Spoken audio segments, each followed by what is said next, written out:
Good morning, everyone. Come on in. How are you doing, Maxine? How are you doing, Laura? Nice to see you guys this morning. And give some folks some time to come in. If I were fancy, I would have music playing in the background. Maybe next time. Oh, I'm doing well. I'm doing well. Thanks for asking. Today is the last day of speakers, and I'm actually a little sad just because I've enjoyed the interchange and with you guys, and I've enjoyed sharing these powerhouses with folks.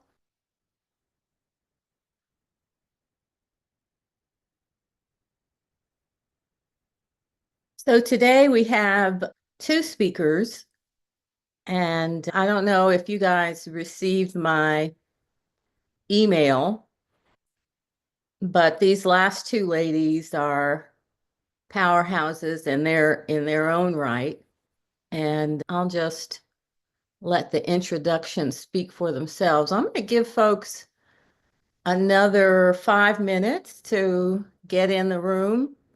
And so while we're here, I would love to know what one piece of information impacted you the most over this series. What was, if you can think about it, what was one nugget? It's that one of those things that when you don't know, you don't know, and then suddenly someone says something and a light bulb goes off. Just type it in the chat if you want, or you can come off mute and share. I am going to, Maxine, that's unusual that that you didn't get an email. But it was just a summary email of what the speakers talked about yesterday and sort of looking forward. Have you guys all done the survey? Have you had a chance to?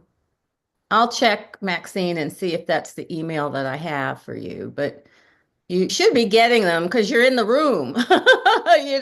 For great. Thank you, Laura. But like I said, this was my first time out, so I would love to get your feedback on that. Tomorrow is a Q&A day, and I've invited some of the speakers to attend. I know everybody's schedule is busy, and we'll see who is able to join in, but it's certainly an opportunity to reflect back on what each of the speakers talked about during the week and maybe get clarification on some points. I'm trying to think. The videos I have posted on the Facebook page, the Balance and Boundaries Facebook page, they're quite long, as you can imagine. So having them rendered and edited so that we can put them up takes a little bit of time. But I don't know if anybody has been interested or wanted to go back and take a look at the replays if you've had any trouble finding them or if you've even looked to see if they're there. It seems like everybody who's here, yes, that somebody was asking. Tomorrow is open to everyone. Anyone can come tomorrow. And again, tomorrow is sort of a recap day. So it's going to be more recap than anything else. I'll probably share with you a little bit about my Balance and Boundaries course, and you can have an opportunity to talk to the speakers. And then I have something special planned for the VIP folks for Saturday. That's still in the works, though, so I don't want to say anything about that until I can be sure that it's going to happen, if that helps. Uh, all right. Well, I think what we'll do is go ahead and get started with our first speaker. Our first speaker is So anyway, our first speaker is Dr. Carla Gartrell. She's actually the dean of Midwestern University. And I thought I'd have a little shift in the type of person that we've had during the week. So Dr. Gartrell is a coach of a different kind because she's a mentor and mentors young people that are pursuing a career in veterinary medicine. But she's also dean of a veterinary school, and that's something that's new and different, especially in the veterinary medical field when there are, as I said at the beginning, less than 2% of us in the profession at all. And we have about 5 African American deans of veterinary schools across the US, which is quite quite a feat, I think, and a testament to who they are and what they've been able to accomplish. But I am going to try to do it differently than I did yesterday because I could not shift screens the way I needed to. All right, here we go. Okay. Hi, everyone. Thank you so very much for joining us with the Unapologetic Authenticity Summit. I'm very glad that you're here, and I hope you're getting what you need to from the guest speakers that we've had so far. Today, it is my pleasure to introduce you to Dr. Carla Gartrell. She is Dean of the College of Veterinary Medicine at Midwestern University. She earned her Doctor of Veterinary Medicine degree from my alma mater, Tuskegee University, in 1988, and then she went on to complete an internship in small animal medicine and surgery at the University of Tennessee, and then did her residency in small animal internal medicine at Michigan State University, where she remained as the assistant professor of medicine for 5 years. Before joining Midwestern University, Dr. Gartrell served as chief of medicine and part owner of a large and busy specialty hospital in Raleigh, North Carolina. And her career path then led her to industry, where she worked as the associate director of academic affairs for Hill's Pet Nutrition. During this time, Dr. Gartrell also completed her law degree and is currently a licensed attorney. And I will tell you, Dr. Gartrell, you have all the flowers from me in terms of your path and the things that you've created for yourself. Dr. Gartrell joined Midwestern University in 2015 as an associate professor and the associate dean for academic affairs. Since then, she has been promoted to professor and most recently served as the associate dean for clinical affairs before stepping into her current role as dean of the College of Veterinary Medicine. She is a diplomate of the American College of Veterinary Internal Medicine and holds memberships in the American Veterinary Medical Association, the American Bar Association, and the Arizona Veterinary Medical Association. So welcome, Dr. Gartrell. Thank you so very much for joining us today. Well, thank you, Dr. White. It's a pleasure to be invited, and I'm just honored. I'm honored to be here. Yeah. So, you know, when I looked at your bio, I just sort of sat in awe and amazement in terms of all of the things that you've accomplished in your career. And I was wondering if you would share with us a little bit about your journey as a Black woman. Yeah, I'll be happy to. And so, just briefly, I grew up as an Air Force brat.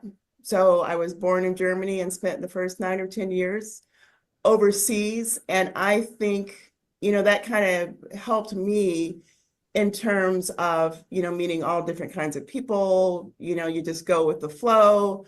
From there, we moved to California. I still call California home. That's where I went to junior high and high school and graduated.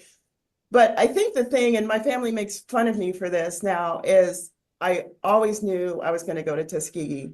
My parents went to Tuskegee, met at Tuskegee.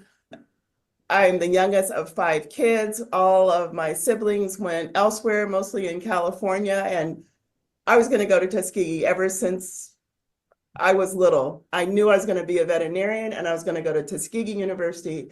And so I think it's funny, in my pathway as a young person, I was very focused and narrow, and I only applied to Tuskegee for undergrad. After being an undergrad for 3 years, I only applied to one veterinary school, Tuskegee. And I always tell now students now, it's like, do not do what I did, right? You need to look at plan B. I had no plan B. So I knew I was going to go to Tuskegee, right? Fortunately, I got in, because if I hadn't, who knows what would have happened? I don't know. I didn't have a plan B. Got into veterinary school. But again, was just very focused. And so when I was getting ready to graduate from veterinary school, again, I thought I had my plan in place, and then this is where everything fell apart. I had worked with 2 Tuskegee grads in Los Angeles, California. And after vet school, I knew I was going to go back home to California and work with them. And so in the summer before I graduated, working with them, they were like, Carly, you need to do an internship before you come work with us. Like, okay, because I listened to them, I would do it. And then I said, okay, and this is Dr. Evans and Dr. Emmanuel Grain. And so I was like, okay, I'll do my internship and then I'm coming right back. Like, you guys can't hire anybody else. And so they're like, you're not coming back. You're going to change your mind. I said, no, there's no way. So during my internship,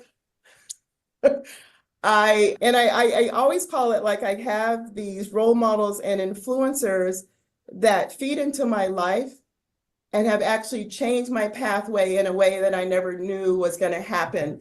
And they do it in such a way that, I mean, and it's not ever forceful, right? It's always, have you thought of this? Well, why not this? And what are other options? And so here was Carla with her sole focus on, okay, 1 year, and then I'm going back to California. And they even predicted that that would not happen. Right. And so I remember Dr. White, it was probably 2 days before the residency deadline.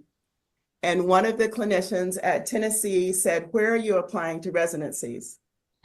I'm not, I'm going back to California. He's like, what do you mean? Like, you enjoy internal medicine, you love it, you really should. And so because I had so much respect for him, I was just like, yeah, okay, I know I'm not going to get one. Yeah, sure, I'll apply. This is before the days of the internet where you had to, then I had to run around, ask people for recommendations. And I was like, right. Unprofessional. I'm not going to ask someone to write me a recommendation that's due tomorrow. Like, I'm not going to, and he's like, yes, they won't mind, just do it. So I did. And I was just like, oh, I'm so embarrassed. I know the deadline's tomorrow, blah, blah, blah. These are the days of overnight FedEx. So I remember staying up, right. my application together and I still, because it wasn't, I don't know if this was really truly what I wanted to do. I listed maybe 4 schools for the match. And I was like, okay, it's off. I'm still going back to California, right? I knew I was. Right. The day of the match came out. And again, this is the day you don't look online to figure out where you match. You get a phone call. Right. And I remember. Like, yes. And on match day, right? Like, everybody is like, they know who's applied. You get the phone call, you listen for your name. And you rank them. You put them 1, 2, 3, 4, and they rank you 1, 2, 3, 4. Yes, exactly. However many. You never know, right? And you go, oh, I'm not going to be on that list. Right. And I remember growing up in California, spending, 7 years at Tuskegee in warm weather. I put Michigan State last. It's like, it's cold. I know I don't like the cold, but I put it last. And so maybe number 4. I remember standing in the hallway at UT getting a phone call, and someone on the other end, their doctor, their internist, lovely woman, very excited. Carla, I have excellent news for you. You got a residency at Michigan State. I remember this day. I remember exactly where I was standing. Dr. White, I took that phone call and I was like, oh, thank you very much. Can I get back to you? And I could tell she was shocked. Like, no, Yeah, she was shocked. Yeah. have that kind of conversation, right? When someone's talking. So she was like, sure. So I remember hanging up the phone, standing in the hallway crying. Oh, I got a residency. I'm going to Michigan State. I don't want to go. And my role model, mentor, now sister, play cousin, Dr. Christine Jenkins, saw me in the hallway and she's like, what is wrong with you? Oh, I got a residency at Michigan State. And she's like, well, good. Why are you crying? Yeah. Oh, I'm not sure I want to go. And she's like, so what did you? I said, I told her I would get back to her. She said, you did what? You don't do that. You just like, and so you like, and I'm sure she didn't even pull me in the back of the room. Like, it's right in front of the hallway. You straighten up, you dry your tears, you get back on the phone. You Right. tell her you don't know what came over you. And you tell her that you can't wait to start. And I'm just like, okay.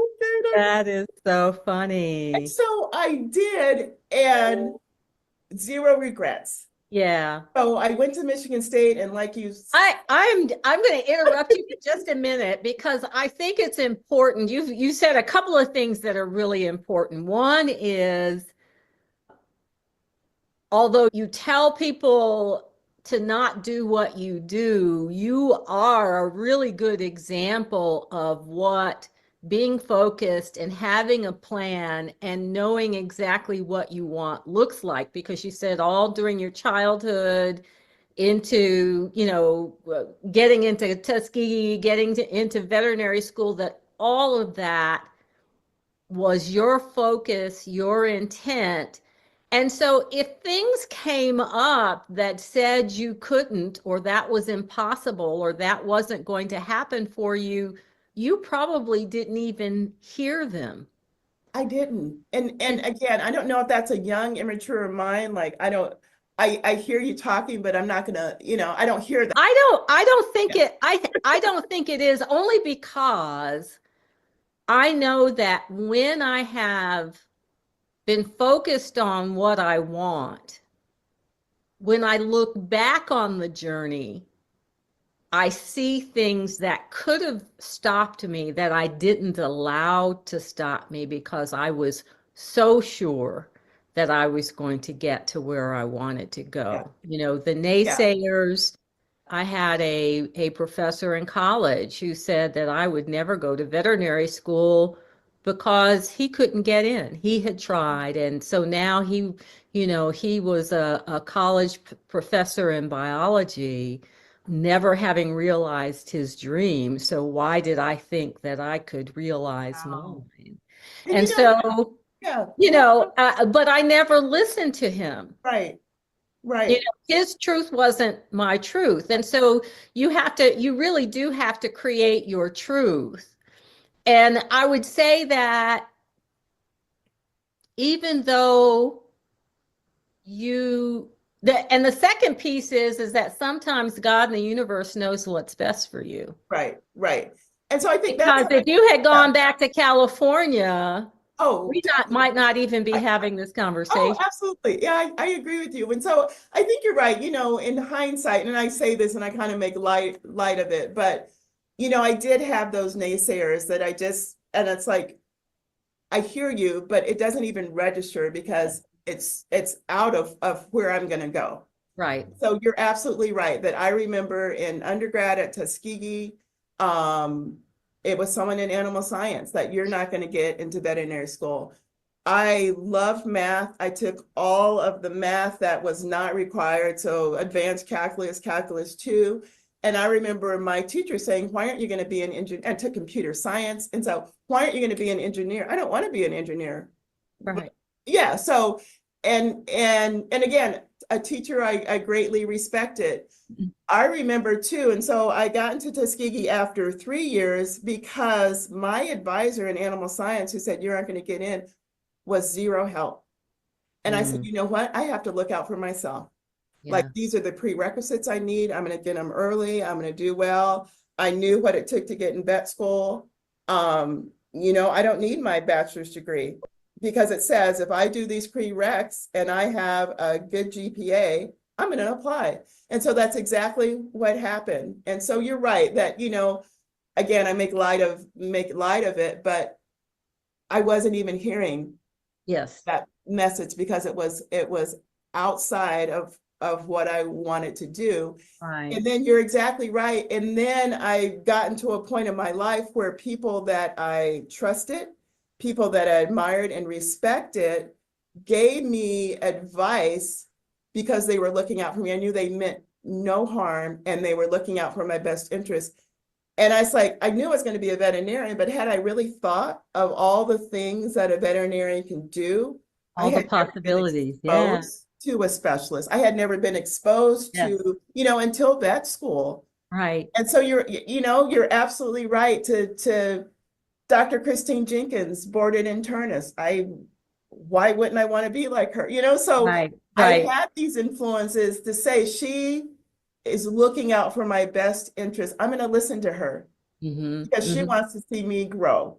Right.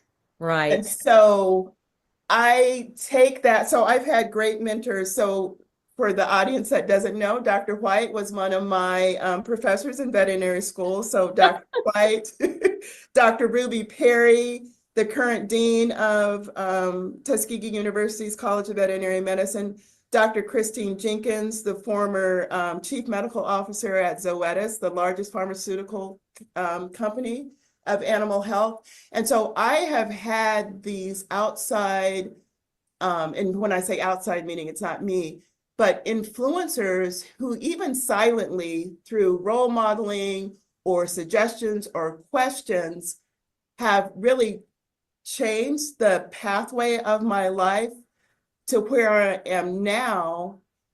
And currently being in a leadership position at a predominantly white institution, we have very few Black students, and even very few Black female students.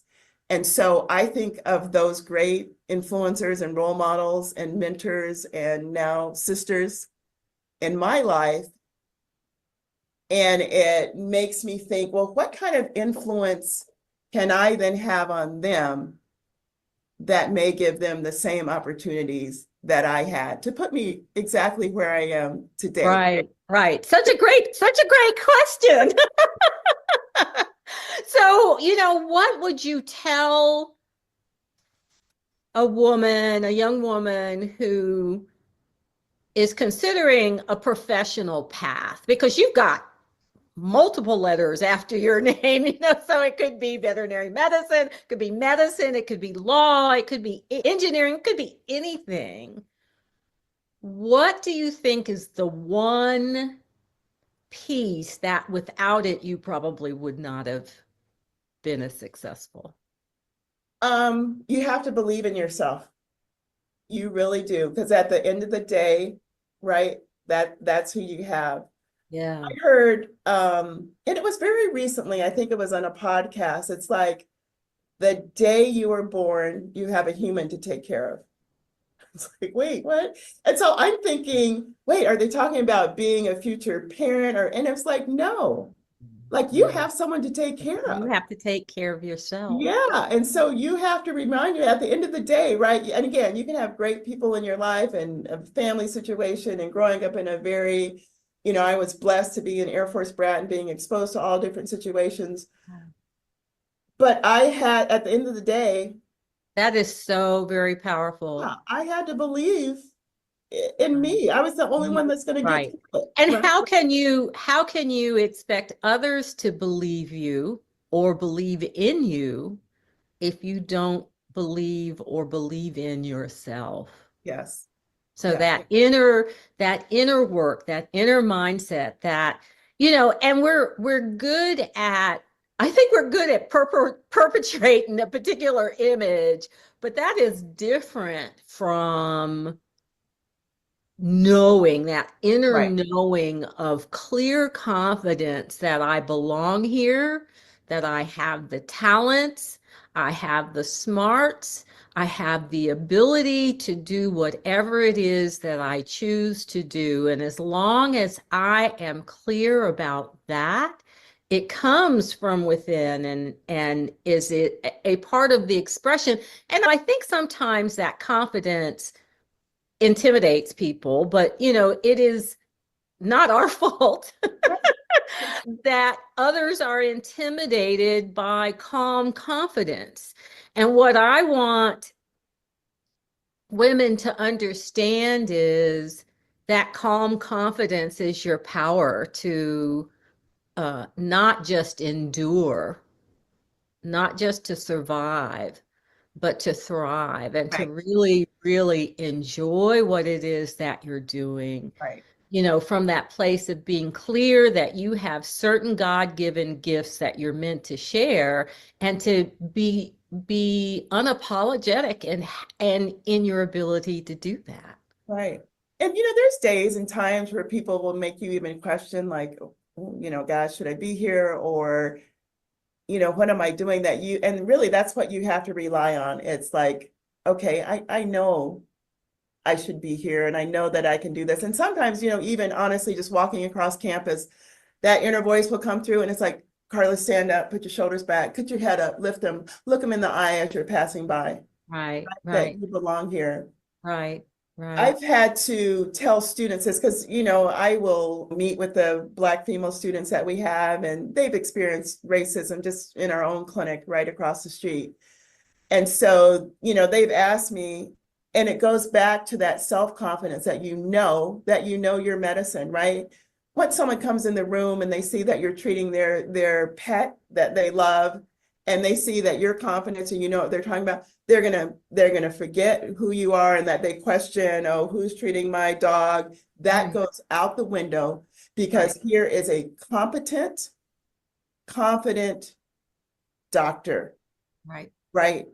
Who knows what she's talking about, and I trust her with this beloved pet of mine. right, And right. so I have to remember that. Like, I'm not going to go in sheepishly and like, yeah, I can see that you're giving me the look, or you think Right, the student that I walked in is with the doctor and I'm the vet tech. No, no, no. right, Yeah, right. yeah. Right, So right, right. I tell And them, we've it's like, all we've all experienced yeah, it. yeah, We've all experienced it. I remember starting my practice in Atlanta, and I had a very difficult chronic case of pemphigus foliaceus owned by this older gentleman, and this dog. It was a beagle. It was his best buddy, right? right. And he walked in the door and did a double take, obvious double take. It wasn't a Yeah, subtle yeah, double yeah. You take. can see it. And he was very silent, and I examined his pet. And I took it all in and just put it aside and did my thing, and gave him some suggestions and recommendations, answered his questions, sent him home, and he came back in 2 weeks, which was when the follow-up visit was scheduled. And he was so honest with me. He said, Dr. White, when I first walked in the door and I saw you and recognized that you were in fact the doctor, I had all of these doubts. And he says, I'm not proud, but I'm going to tell you I did have those doubts. He said, but you have saved my dog when my vet couldn't do it. And for that, I will always be grateful, and I will tell all of my friends to bring their pets to you. Absolutely. Yeah, And you just have to show up, like you said, with confidence. Do you know that you are supposed to be doing the thing, and just do it? yeah. And like And you said, allow folks to make their judgment, judgments, and recognize when you're judging yourself, just like you said, when you find that your shoulders a little hunched and that voice in your head is giving you a hard time. Give yourself grace, acknowledge that conversation, because it's a very real and very human conversation to have. Embrace your humanness right. and say, I hear you, but I got this. Right. Yeah. Yeah. And again, I have to remind myself of that sometimes multiple times a day, right? Like, okay, yeah. What are we doing, Carla? Yeah. So, but I love the phrase you use. It's a calm confidence, because I think, again, you don't have to be showy or boastful. It's like, yeah, I know my stuff. Yeah. And and I want to share one quick story too. And I love her to death, but we had a Black graduate here. And so I, again, was her mentor, and she could sometimes be very argumentative, and just she was always just very professional. I remember she came in my office one day to complain about a class, and she's like, Dr. Gartrell, I have 4 complaints, and number 1 and number 2, and I like interrupted. No, I am not finished. Number 3 and so I was like, okay, but just kind of that personality. It's like, let me All listen. right. So, she was having a hard time again navigating. And so I, met with her and I said, well, sometimes you don't have to share all that you know. Because she's like, I need to tell them. And I say, feel comfortable in your knowledge. Sometimes you're not going to win that argument. And don't share it. Like maybe they don't benefit from Right. your knowledge. And Right. so I love when you said that calm confidence, because it's like, okay, I brought my point across. You have yours. Right. I, I don't need to prove, I don't yeah, need to yeah, prove myself over and over and over yeah. And again. be comfortable in that. Like, okay, Yeah. Yeah. yeah, The fact that I'm here is proof enough. I yeah. wouldn't, So, I okay, wouldn't have gotten yeah, here if I yeah. didn't belong here. Right. Yeah, so I said, And don't share that with them. They don't get to benefit from that. And right. she was like, Right. oh, wow. Because she's like, I have to tell them. And I said, no, you don't. No, you don't. Yeah. Like, you're That's good. beautiful.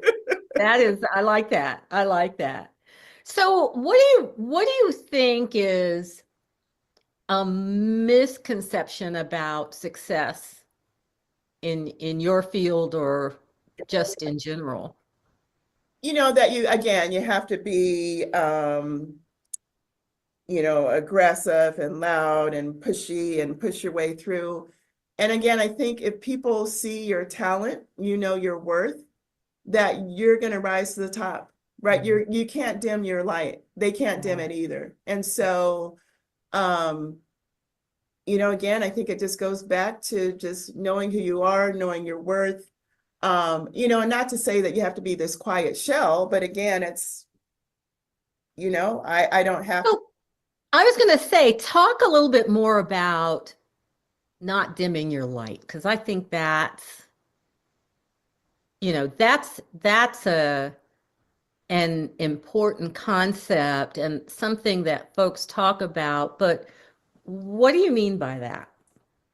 And so again, I guess it goes back to knowing who you are, and being comfortable with who you are, that for example, if someone says something either negative about me, I know it's not true, right? So I don't need to fight and to prove, right? If it's going to harm me in some way professionally, or, certainly I'm going to stick up for myself. Um, and you do it with, again, facts and evidence. And, on the converse side, show me what they're talking about. Mhm. Prove to me that you have some evidence of whatever negative concept is there. Right, And a lot of times they don't have that, right? So it's hearsay and it's gossip. I'm not going to feed off of that. That's no one has the time or energy, right? right, And right. so again, it goes back to, again, I'm gonna stick up for myself, but what you're saying is not true. I'm not going to get bogged down in the rumors and the gossip and worry about, oh, what does he think of me? I know who I am, Mhm. right? So you can't dim my light, because you can't take anything away from me. Right, You don't right. have that power. Don't give someone the power to steal your joy. Yeah, yeah. I think that's really important. We don't really understand all of the ways that we can potentially give our power away. And sometimes being combative falls Right, into a trap, right, that has no good end. And it's a whole nother conversation, but knowing how to stand up for yourself by either interrupting the conversation, it's going in a particular direction, and say, I'm not going to participate in that conversation because fill in the blank, and then right, keep moving. right. Or what And is just it shut that it you're really down. trying to say, right? Sometimes it's like this hidden message, and like, I don't think that's, what are you really trying to say? Just say it. Right. Yeah, Right, right. And the other yeah, piece is calling it out, yeah, is absolutely calling right. it out. this happened. I felt this particular way. What did you mean by that? Right. I don't know that that was your intention, but could you Right. clarify it for me? Yes. Yeah. Right. Because then too, right, if without that conversation, and you may not even do it right at the time, right? You may have to go home and it's like, oh, I should have said this and this should have happened. Right. But again, be comfortable in your knowledge and who you are to have that conversation. Um, and you may not even know the outcome of what happens, but you know you've done what you're supposed to do. Right, Yeah. And right, so I moved on. Maybe we're not friends, maybe you don't like me, but I don't have to spend more time on this. right, right. I, I have a question about um, mentorship. I think that having mentors and sponsors along the way, along your professional path is important. But, sometimes they come along and they just show up, but other times you're in an environment where you know that you need one, but you're not really sure who to trust or how to identify one. Do you have any suggestions on how to go about doing that? I do. And I think it's all from just it can bubble up and expand just from a very small network. Mhm. Right. So I may have um let's say that I have a question about a process that I totally don't understand. I want to invest in stocks and that's something I should do. I'm going to go to my friend Pat White and say, gosh, Pat, these are things I'm thinking about. Your network becomes my network. Mhm. And you will say, gosh, Carla, I know this person. She's great. Just reach out to her. Her network then, right, is going to help me. So she may not be the person that can help me, but maybe she knows somebody. And so Right, just from my little core, and it may just be it may be you, right? Then that's just going to grow exponentially. right, Right. And I right. think that Black women really truly have to know that we do have a sisterhood. And it's so refreshing for me at a predominantly white institution. There are very few Black women here that I can look across the cafeteria and see another Black woman and be like, I got you. Yeah. I'm going to find out who you are, Yeah. but I got you. And so I met one that way one day. There were food trucks. I was just walking past. She said, I don't have time to stand in line. She had already purchased a ticket for a Hmm. meal. I was like, wait, what's your name? And we caught up later. We're friends now. But right, Right, like there's somebody I'm going to give my food ticket to. I don't know her, but we're going right, to connect. And so right, at our core too, right, there is this sisterhood that we just have to nourish.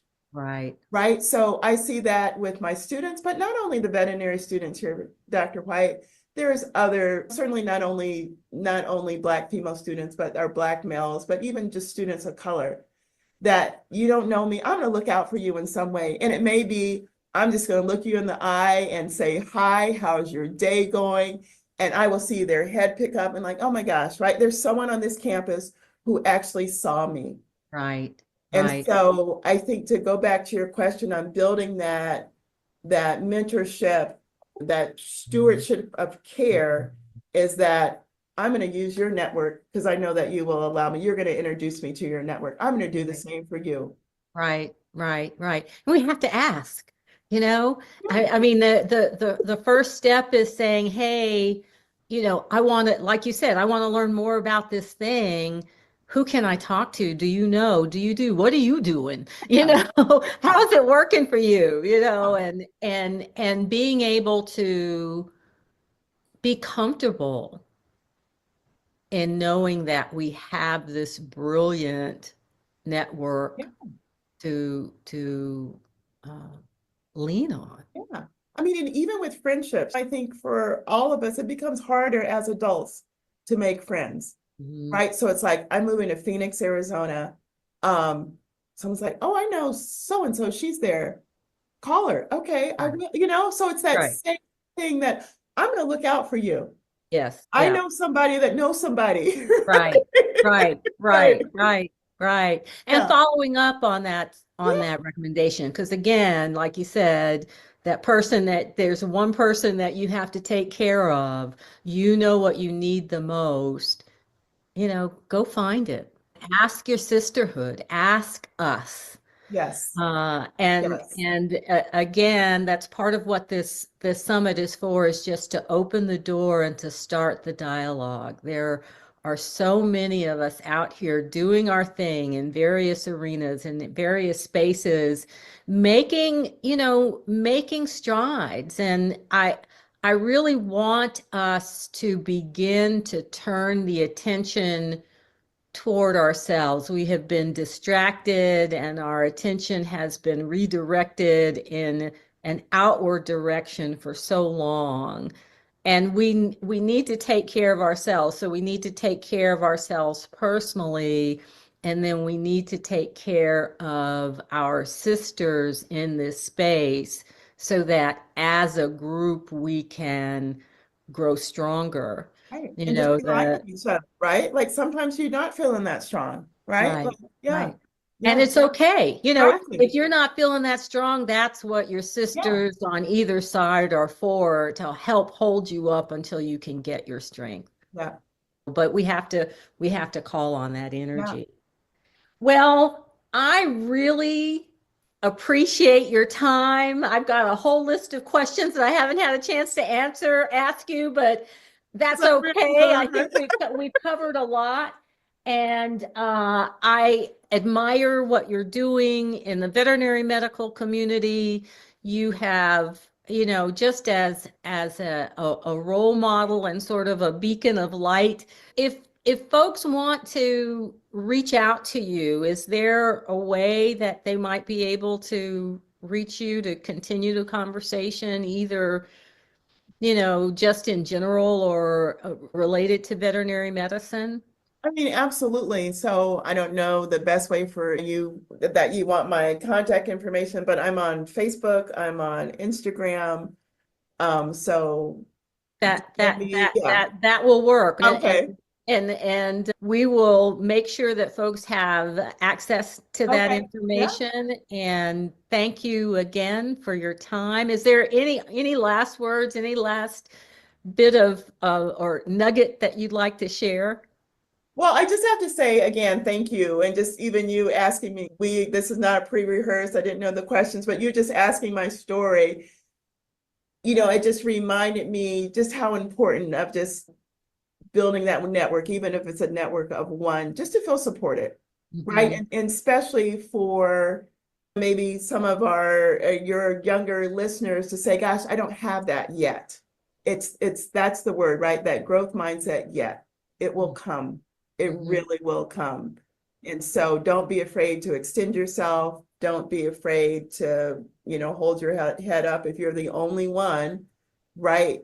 You have the tools that it takes, and Right. it will come. It Yeah. really will. And I would say the biggest piece is that you have to oftentimes extend your hand first. Yeah. So don't be afraid to do that. I remember at one of the Tuskegee symposiums, which is, really known for the networking Right, opportunities that right, occur between the students and the right. graduates. And I remember being at a little mixer, and there was a student there who had come to the mixer to meet alumni, but was afraid to introduce herself. And one of the alumni who knew her sort of pushed her and said, well, you're here and you've got all these folks around you. What do you want to know? What are your interests? Talk about yourself. And this might be an opportunity for a summer externship, Yeah, right. don't Yeah, let, but he put her on the right, spot. right. And she came out, and turns out that she was doing a lot of stuff as a student representative and this and that and the other, and had an interest in a particular area. And by the time the conversation ended, she had two offers for a summer job. Oh, wow. Yeah, yeah. You're right. It's not one-sided, right? It has And to, yeah, you have to ask. And sometimes you have to do your homework. This is what I want. Who in my network can help me get there? And who am I looking to connect with? Yeah, you Have a have to put in, plan. yeah, you have to put in the work. You absolutely Yeah. do. And yeah, it is both, it works both ways. Yeah. Absolutely. I Yeah. tell one of my mentees now, and now she's graduated and we're friends and colleagues, but I was like, this relationship would not have lasted without her being so persistent. I was like, Yes. oh my gosh, there she is. But I didn't mind, but she was Right. on me. Like, you Yeah. said you're going to do this and when? Okay, Yes. give me a date. Yeah. Like, okay. Yeah. And yeah, so again, just, and it doesn't, it never bothers me, right? Please remind me. Yeah, please call me. Right. Right. Please, yeah, Right. yeah, Right. Right. And understand that folks will say no, and it's okay, but you wouldn't have, what if that's the worst, you're right. not any worse off than you were before you asked. And Exactly. what if it's a yes? Yes. Yeah, exactly. What if it's a yes? So you've got to step in there, and that's anywhere along the way. Absolutely. To I call it surrounding yourself with that circle of care, Mhm. whether it's within an organization, in a neighborhood, in a community, in your profession. That's so you can have multiple circles of care going on at the same time, but you have to actively, I think, sometimes look at, sometimes it happens organically, but if it doesn't, then you have to decide what you want, who you want, what that looks like, and then go about the steps of making it happen. Absolutely. Thanks so much, Dr. Gartrell. I appreciate your time. This has been fun, and I hope that everyone listening has gotten at least one or two nuggets from the conversation. And I am wishing everyone a wonderful, wonderful rest of your day. Thank Bye. you so much, Dr. White. All right. Bye-bye. How do we gain access to the recordings? I know it was mentioned that there was a Facebook group, but how do we gain access to that Facebook group? Right. I can hear Sorry you. about that. I'm sitting here juggling. Good question. The Facebook group is Balance and Boundaries, and I don't know if Dana has the actual link or not, but if you go to Facebook and just look for Balance and Boundaries, Protect Your Peace Facebook group, and then just join the group, that's replays are there. And Thank you. but I was saying earlier, I think Dana just posted it, Correct, correct. that, and thank you, Dana, for that. That I have 2 days up. The videos are quite long, and I'm trying to edit them a little bit as I go along so that the extra stuff and my goofs and gaffs aren't part of the video. But they are there, and they will be there for probably through Sunday. If you want, if you want to have access to all of them, then if you sign up for the VIP Mhm, option, then you will mhm. have access to all of the replays and Good. some other stuff. So I think that's a really good option, because then you can watch them how you want to at your leisure. And there really is, I've had the opportunity to watch them several times, and I always get something else. Even though I did the interviews, I always Right. hear something else. I always get an additional thing. So I suggest to folks who really want to have access to all of the replays and to do it at your leisure, to go ahead and sign up for the VIP option. You also get access to a webinar that I'm going to do in February at no cost. And I think there's some other things that are associated with that VIP option. And I don't know, Dana, do you have I might have it, the link. Yeah, I extended the VIP, Laura, I extended the VIP option because a lot of people did not see it. So the folks that signed up for the VIP option initially will get some additional options for being the early birds. But I really, the impact of the videos has been more than I had anticipated, honestly. And so I don't want to gatekeep. I think that when you sign up for the VIP, if you choose to sign up for the VIP, you will get just access to the videos. But I'll have to check with that some of the extra things may not still be available. So I'll have to look at that. I'll have to look at that. I don't want to talk out of school, but I do want folks, I don't want to gatekeep on the videos. And I would say that those folks who do not want to invest in the videos, you will have until Sunday, and they will come down off of Facebook on Sunday. That I know for sure. I thought that I thought that Carla really, I enjoyed interviewing her. It's interesting to watch people as they grow over a period of time and the things that they're able to accomplish. I was really pleased that she agreed to have this conversation. And I think, one of the things that I thought about as she was talking this time was the other piece that, and I'd love to get your feedback on this. The other piece is that sometimes we also buy into the myth that somehow we have to compete with each other, that when we are in the same space and we're working under the same roof, that we have to keep a distance from each other, or that we may not interfere with that other person's progress, but we may not be in that place of assisting them as they go through their thing. So we sort of keep how we show up in those spaces for each other.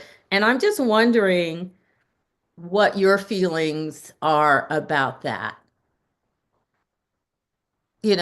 Has anybody else experienced that or had that impression or had that feeling? Because I know that one of the techniques used to keep us divided is to pit us against each other. I mean, it goes back at least as far as, the field versus the house vote. And it is another brainwashing sort of technique that some of us have been subject to. And I'm just curious.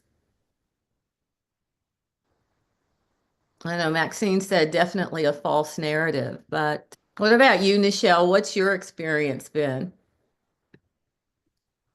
Hi, everybody. When you talked about this sort of idea that two of us can't take up the same space at the same time, lest we, I don't know, cosmically cancel each other out or something. Mhm. I've had those experiences, and and I like to think that I'm not the one generating that sort of energy of competition, but if I'm coming from that place of calm confidence, and I've been in the space quite a long time, I've often found that other women give some attitude.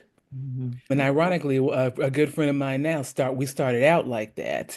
And I'm not really understanding A, what to do about it, and B, whether it's even my responsibility to do anything about it. Mhm. Mhm. And Mhm. I find that sometimes coming from younger women who Mhm.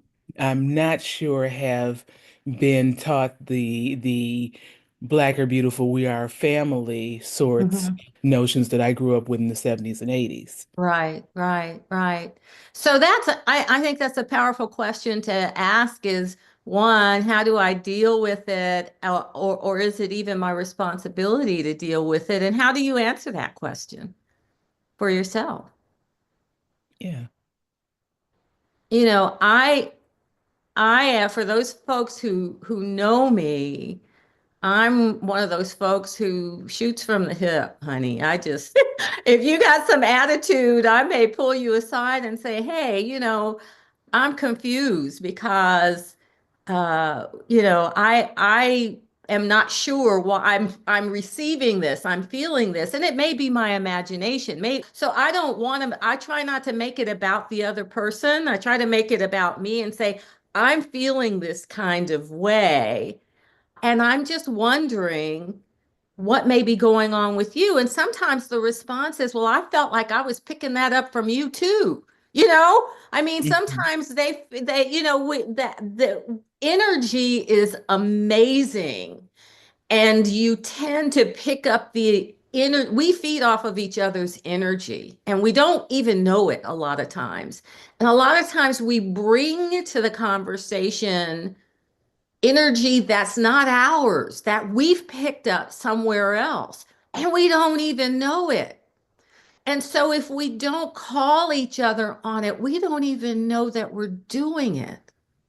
Now, if the response is attitude, more attitude, and yeah, I just don't like you, that's a whole different, that's a whole different story. And you might get that, so you have to be okay with whatever you receive. But I think when we don't ask and we assume that something is true, you know, my when I coach folks, I say, okay, this is the thing that is happening. Who would you be if it weren't true? How would you respond if the thought that you had is in fact not true? And then I would say, well, what is it? What if it is true? What does it mean? How is that going to impact your relationship? How important is the relationship? And is there a way for you to address that in a way that preserves the relationship? So, there are lots of ways to look at that. But I think that sometimes we bring to the conversation those tropes and those things. We've taken on those things that people say about us as if they're true, when in fact they're not true. You know, you don't have any intention of coming to the conversation with attitude. You don't want to receive the attitude, you know? So how can we shift this energy? And I tell a story about, this was my mentor. He was a spiritual teacher of mine, and a mentor. And he actually asked me to coach him about something because he was experiencing a challenge with his partner. And he explained to me what was happening, and he was really hurt and confused about what was going on. And I said, why don't we do a role reversal? I want you to be your partner and I'll be you, and we'll just have a conversation about this. And at the end of the conversation, he was almost in tears because he expressed things that could have been part of what was going on in the relationship that his partner was experiencing. So when I asked the question as if I were him, he responded as if his partner was answering, and he was surprised at the answers he came up with. And he was able to see the conflict from a different point of view. And so I say all of this to say that when we are in that space of a conflict in relationships, we bring to it all that stuff. We feel like we have to go it alone. We are afraid to take our cape off. We don't want to be perceived a particular way. We push out that judgment for fear of being judged, right? All of those things are happening in the background. Our brain is trying to keep us safe and keep us from being hurt. So we have all of those conversations going on simultaneously in the background without our knowledge. And so, I would say that when it comes to your sister friends, in this age and time where there is so much shit going on out there that we don't have any control over, we are in complete control of us, and we get to decide the level of relationship we have with the people in our circle. And I think for me, the most important people in my circle are my family and my close friends, especially my sisters at this point in time.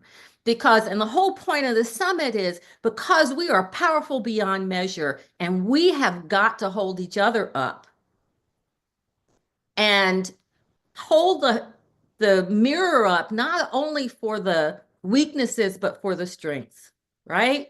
And say, right now I'm feeling some kind of way about the energy I'm getting from you, but I'm here to assist you. And I know that you can assist me too, right? But we have to be brave enough to stand up and stand into that. So I kind of went off on a tangent, sorry. But No, it's beautifully received though. I get you. I love you. I wholeheartedly say the same thing. yeah. Yeah. Thank you, Athema. Thank you. Have you had that experience? You're in academia. So tell me again, because I'm like doing Yeah. multiple things at So, once. I was just saying that, I think that sometimes we run into that conflict of, feeling like we have to compete with each other as Black women, as being the few in a space that's not safe. We're so busy trying to watch our backs that we, instead of bringing those folks into our circle of care, we hold them at arm's length or feel that we have to compete. There are two of us in this space and there's only room for one. I mean, it's a mindset thing, but I'm just curious. Well, I don't think I can necessarily say that that applies here at Tuskegee because there's most of it. Right. But I've been in other places where there's, a few of us and maybe one of us, maybe I'm the only one, but I did not feel like I had the mental capacity to focus on what my other counterpart is doing that looks like me because I was focused on just existing in the space that I was still happen to be allowed into, that a lot of people don't think that I belong there. So there's a lot of negativity and or adverse energy from the other people in the Right. space for me to focus on keeping myself grounded and keeping myself focused on the reason I'm there, more so than saying, oh, this person that looks like me is trying to get the same position I'm in, or we're trying to both get this other position that we're working toward. Right. It wasn't in my frame of mind or frame of reference to Got it. even put energy into it. Right. It was more in lines of let me focus on what I'm doing to do the best that I can at the job that I've been given. And because these people are waiting for me to mess up. These people are waiting for me to say the wrong thing, look the wrong way, act the wrong way, or be perceived to act the wrong way so they can say, oh, I told you, Yeah. here, or, because there are some reels out there that people are talking about, if it were a Caucasian woman or a Caucasian male, or even a non-Black female that states something emphatically and or stands up for their rights. Oh, look at this person. They're so, dynamic and blah, blah, blah. And it's all positive. But let a Black woman say something assertively. Oh, it's an angry Black woman and, da, da, da, da, da, da, da. And it's all negativity from there. And it's like, we're ourself first. Right. And so I remember I wrote a poem when I was finishing vet school. I passed the boards. My class was that first class to take the NAPLE. And not to speak for a long, drawn out time, but I'm crossing from one clinic to the next. And Dr. Padmore, I know you probably remember, do you remember Dr. Padmore? So, he's Oh, like, yeah. Dr. Casimir. And I was like, wait, Dr. Padmore said my name. Yeah. At Yeah. that point, I didn't know I had passed boards. Everybody was finding out if they passed tonight, but I had my phone back in my apartment. I didn't have a cell phone.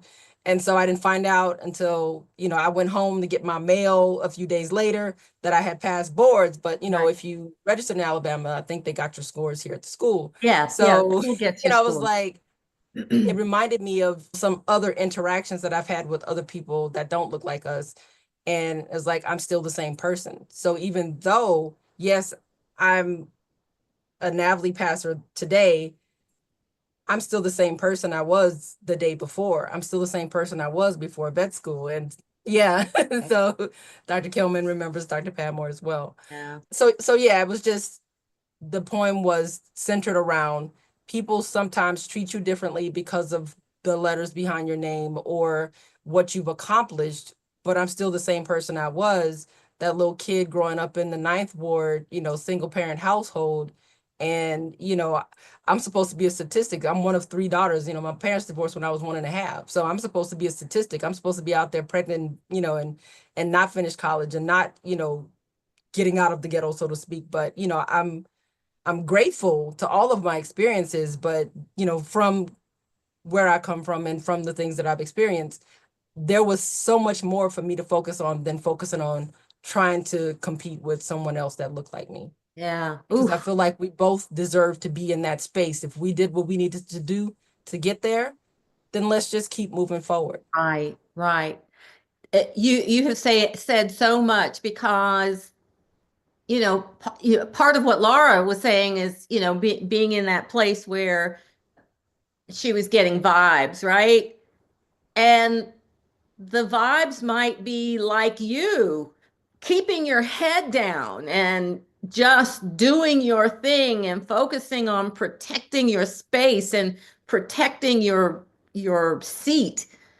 It has nothing to do with anybody else other than you just protecting you and your space and trying to hold on to that space because you have so much stuff going on around you. It's kind of like what Dr. A said yesterday, the death by 1,000 little cuts. They happen all the time. And you're trying to fight it off. You're like this ninja warrior trying to keep your spot.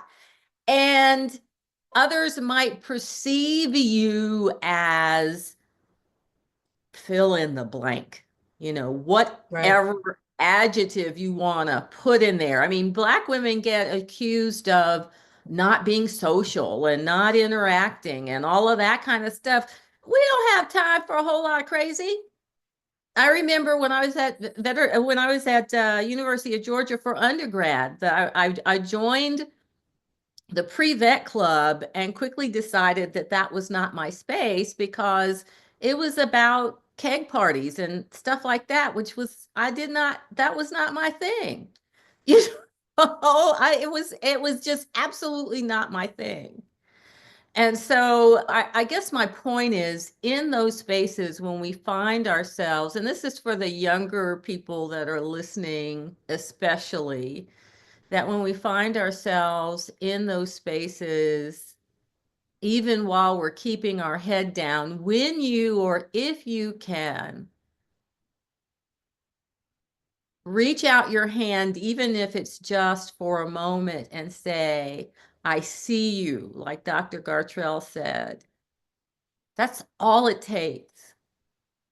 I see you.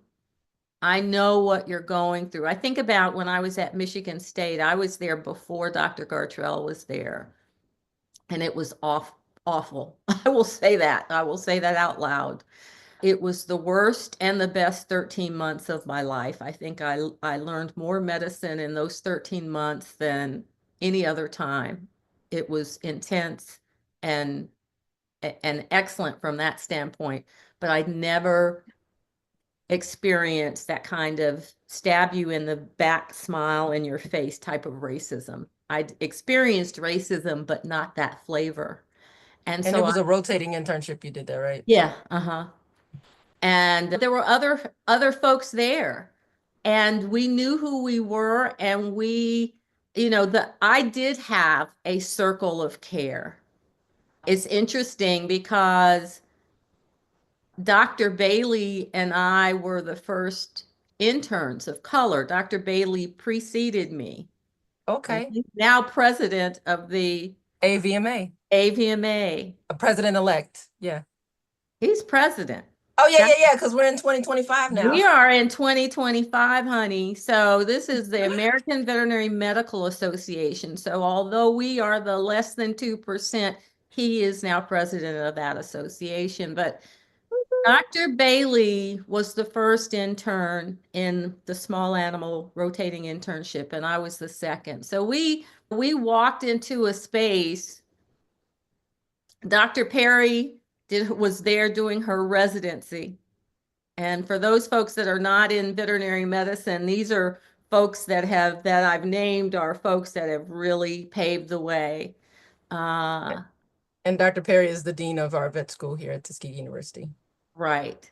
Yeah. So, in those spaces, I don't know that I could have survived it at Michigan State if I didn't have that circle of care. Those people struggling in their own departments. They were in pathology and these other places, but we knew each other. We didn't get together that often, but we could pick up the phone and call each other.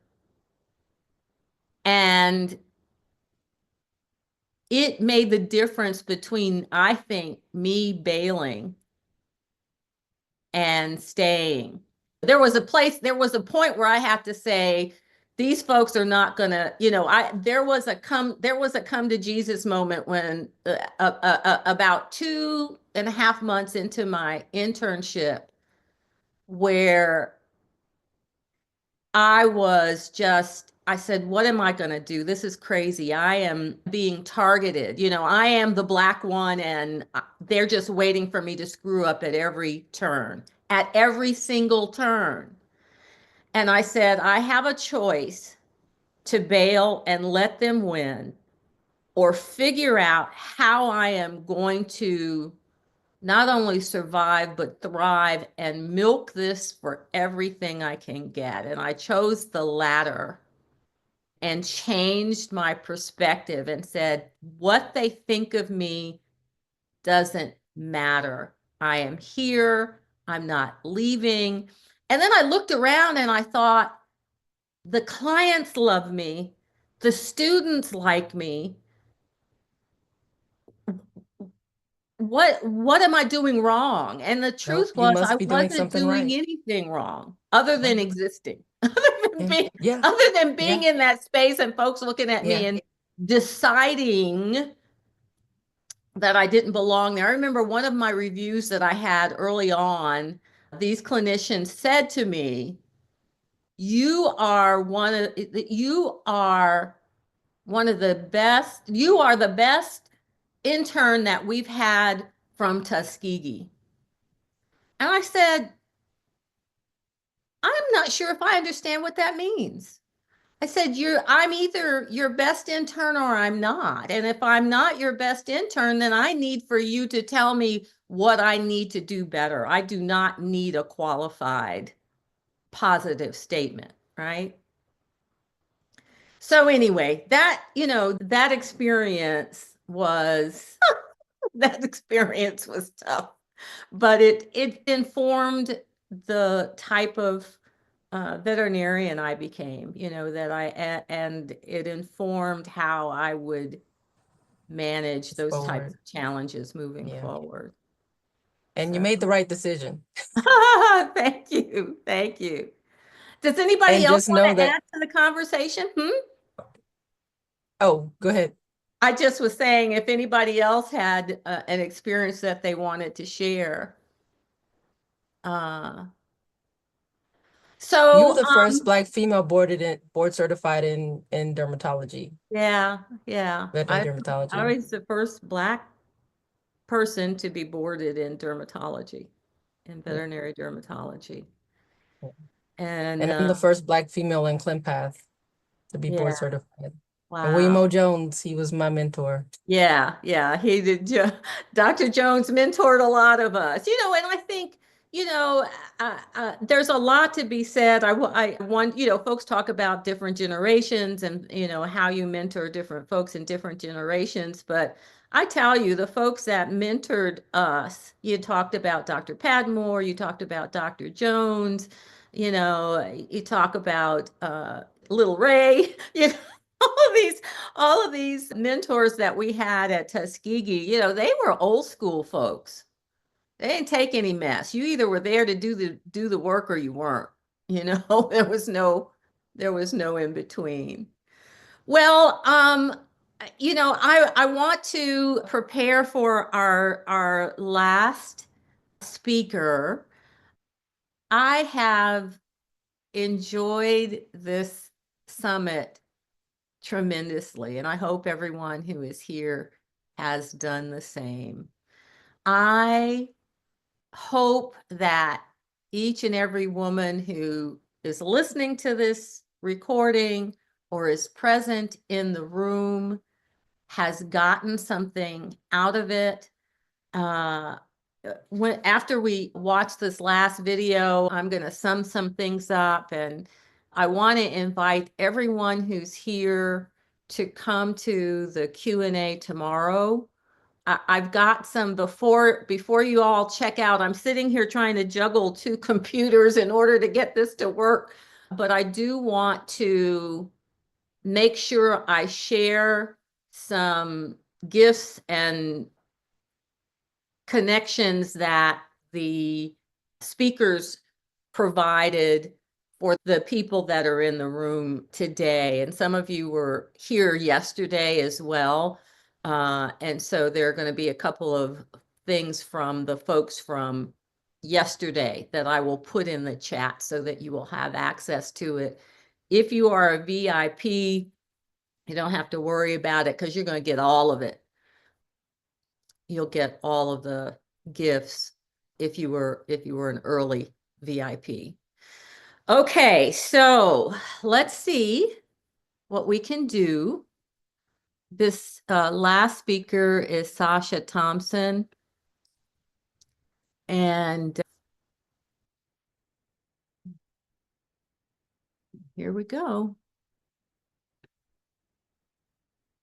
So today we have Sasha Thompson. She's a visionary founder of the Equity Equation, a pioneering consultancy dedicated to fostering diverse and inclusive cooperative corporate cultures.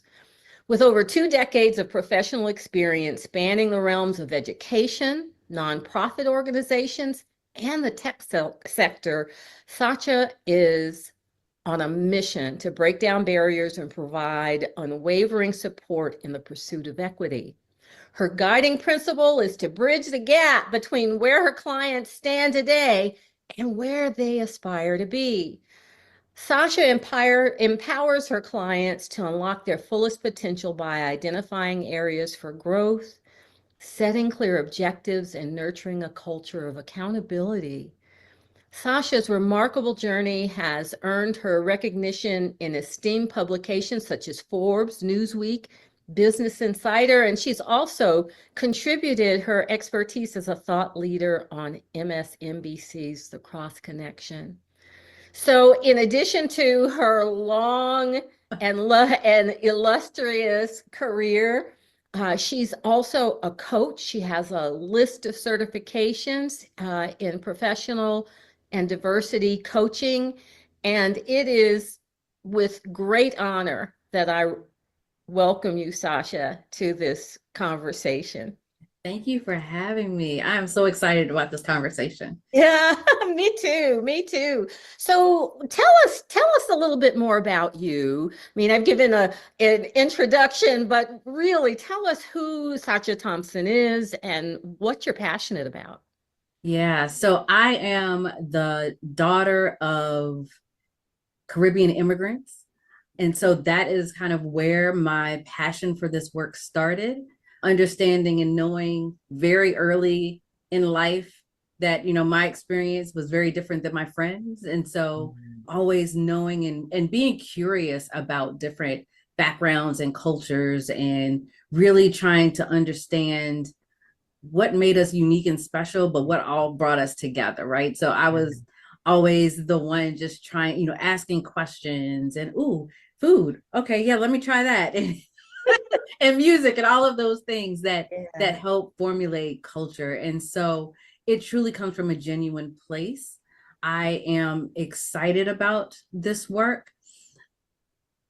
Fortunately and unfortunately, the next few years will be a challenge, but I look for that challenge because I think that in times like this is where we thrive. Yeah. And so we can surprise ourselves in ways that we probably did not anticipate. And so that's what I look forward to during these years.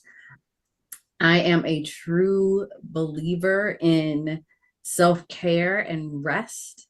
I mean, I know we're going to be talking about that today, but a big part of the foundation of my work is around self-care, particularly for those that do DEI work or are operating from a place of marginalization and maybe the only voice at the table, and understanding the power that you have in just resting. Yeah. And so, yeah, I truly believe in that and live that, hopefully, the best of my ability. Right, right. I think rest is so important, and self-care is so important. So we're right there together. I think I say rest is revolutionary because It is. rest can come in a whole variety of ways. It's not just taking a nap and sleeping, and it's not just manicures and massages, that rest really is getting back to the foundations of who you are and getting that clarity of how you want the world to experience you, because we do have choice in that. And sometimes I think we forget that not only how we show up, but our mindset and who we are and the magnificence of us. I'm going to say that owning that when we walk into the room shifts the energy in the room. And being able to, especially after what we've been through over this last year and moving into what we have no idea, but we have some thoughts. Let me move it's that time of day when the sun is is coming in the window. So that's all right. Let me move this around. But really just getting to that place of grounded, focused clarity. It's so funny because, after this election, you heard a lot about the 92% are resting, right? And so I've been really kind of diving into TikTok and Instagram, all these places, and trying to get this better sense of what is the 92% really doing? Like, are we taking our capes off?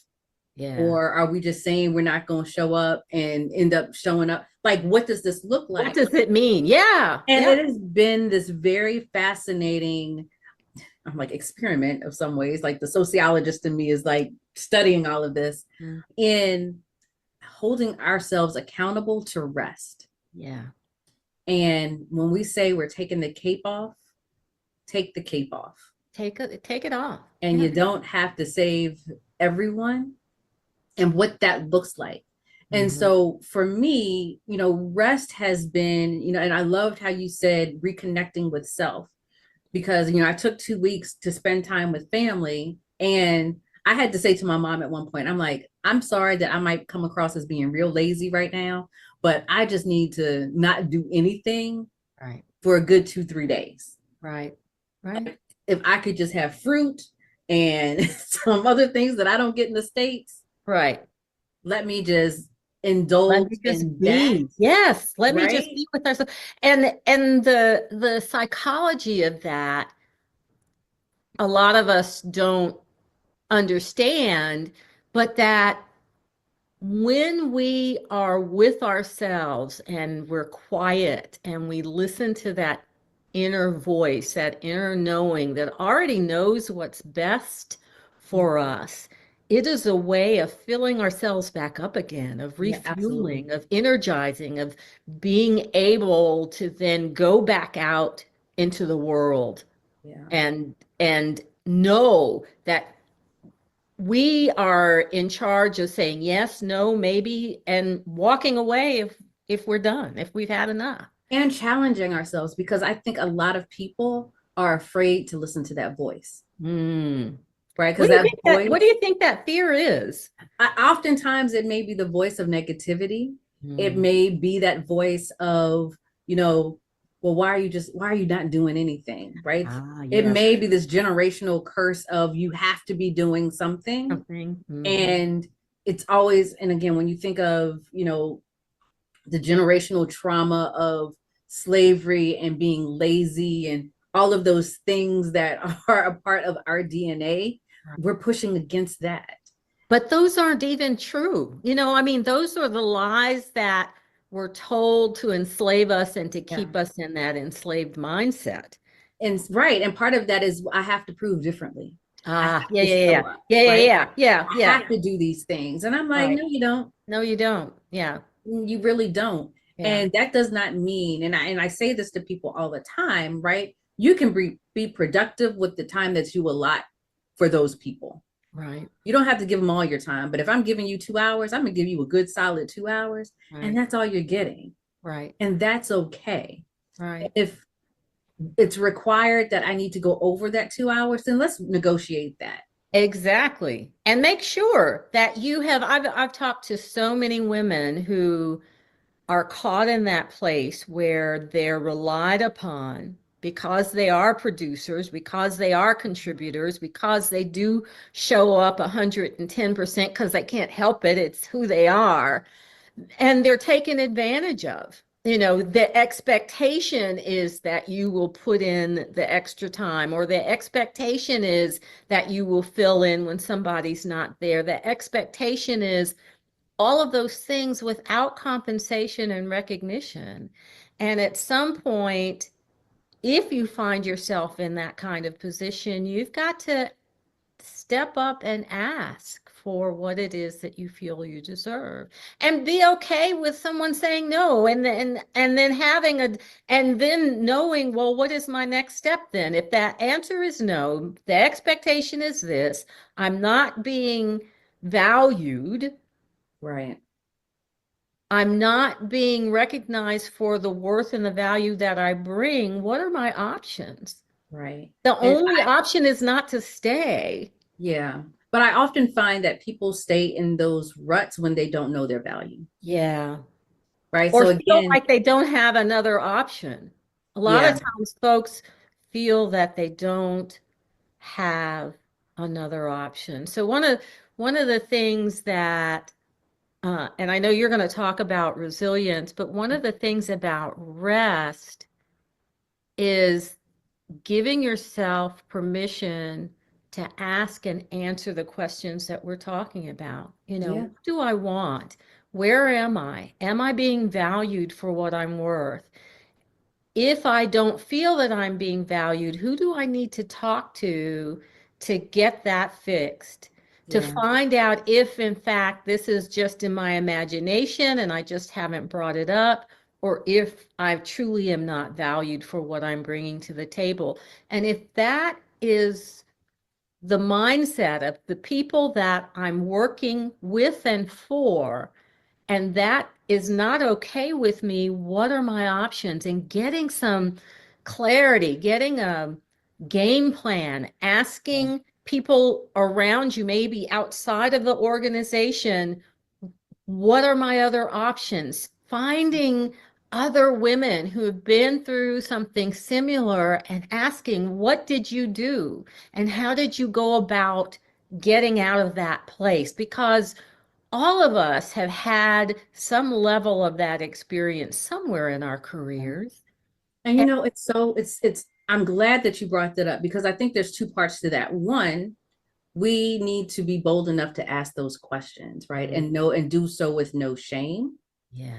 Because I think a lot of us are afraid to ask other people for help or support, right? Because again, we're wearing this cape, right? Yeah. I have to know, I have to do, I have to be, because you're used to doing that for so many other people, that when it's time for you to ask, you're not even sure how to put the words together to even ask the question, right? So I think that's one part of it. The other part of that is to be able to help. I've had so many young women come to me that are kind of thinking about this DEI space, what have you. And they've said, you are one of the only people that's actually wanted to talk to me. Right. I've had so many no's and rejections from people that I follow on social media that seem to be open, but then they want to charge me just to talk. I just want to talk. Yeah. And so I understand the boundaries that they're setting, but at the same time, are we gatekeeping our own selves? And again, that's part of that crab mentality. Right. So there's the educator in me is always willing to help and support where I can. Now, what I'm not going to do is give you my IP, right? Like I've had somebody ask me to put something together and I was like, that's where I got to draw a line. Right. But that's part of this community, right? And if we're going to create a community, and I talked about accountability earlier, right? Part of that is support and guidance and help and all of those things, so that when we do fall, we're not falling by ourselves, right? We have that network, we have that support system in place.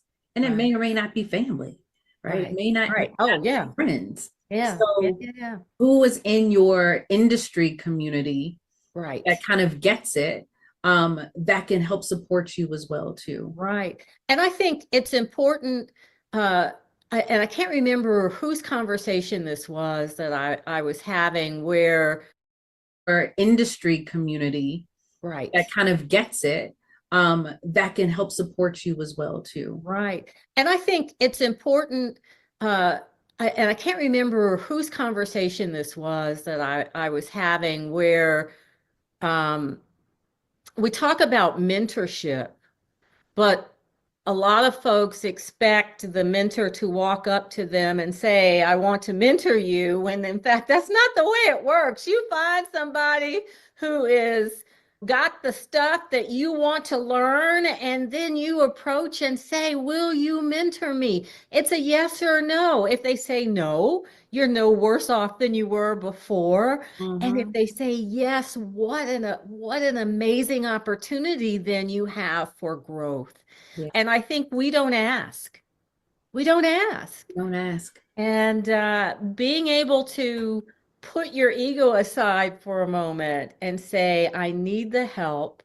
Who around here is going to be safe to ask? Because that's the other layer that we deal with in the workspace, is if I tell someone that I need help, will that information be used somehow against me? So you've got to know how to measure, navigate your that safe network. Well, and it might be somebody outside of the organization. That might be the best way for you to feel safe, is to approach someone who's not within the same workspace where you're at. But however that shows up for you, find someone who will mentor you, and then find someone to sponsor you, which is different. It's different.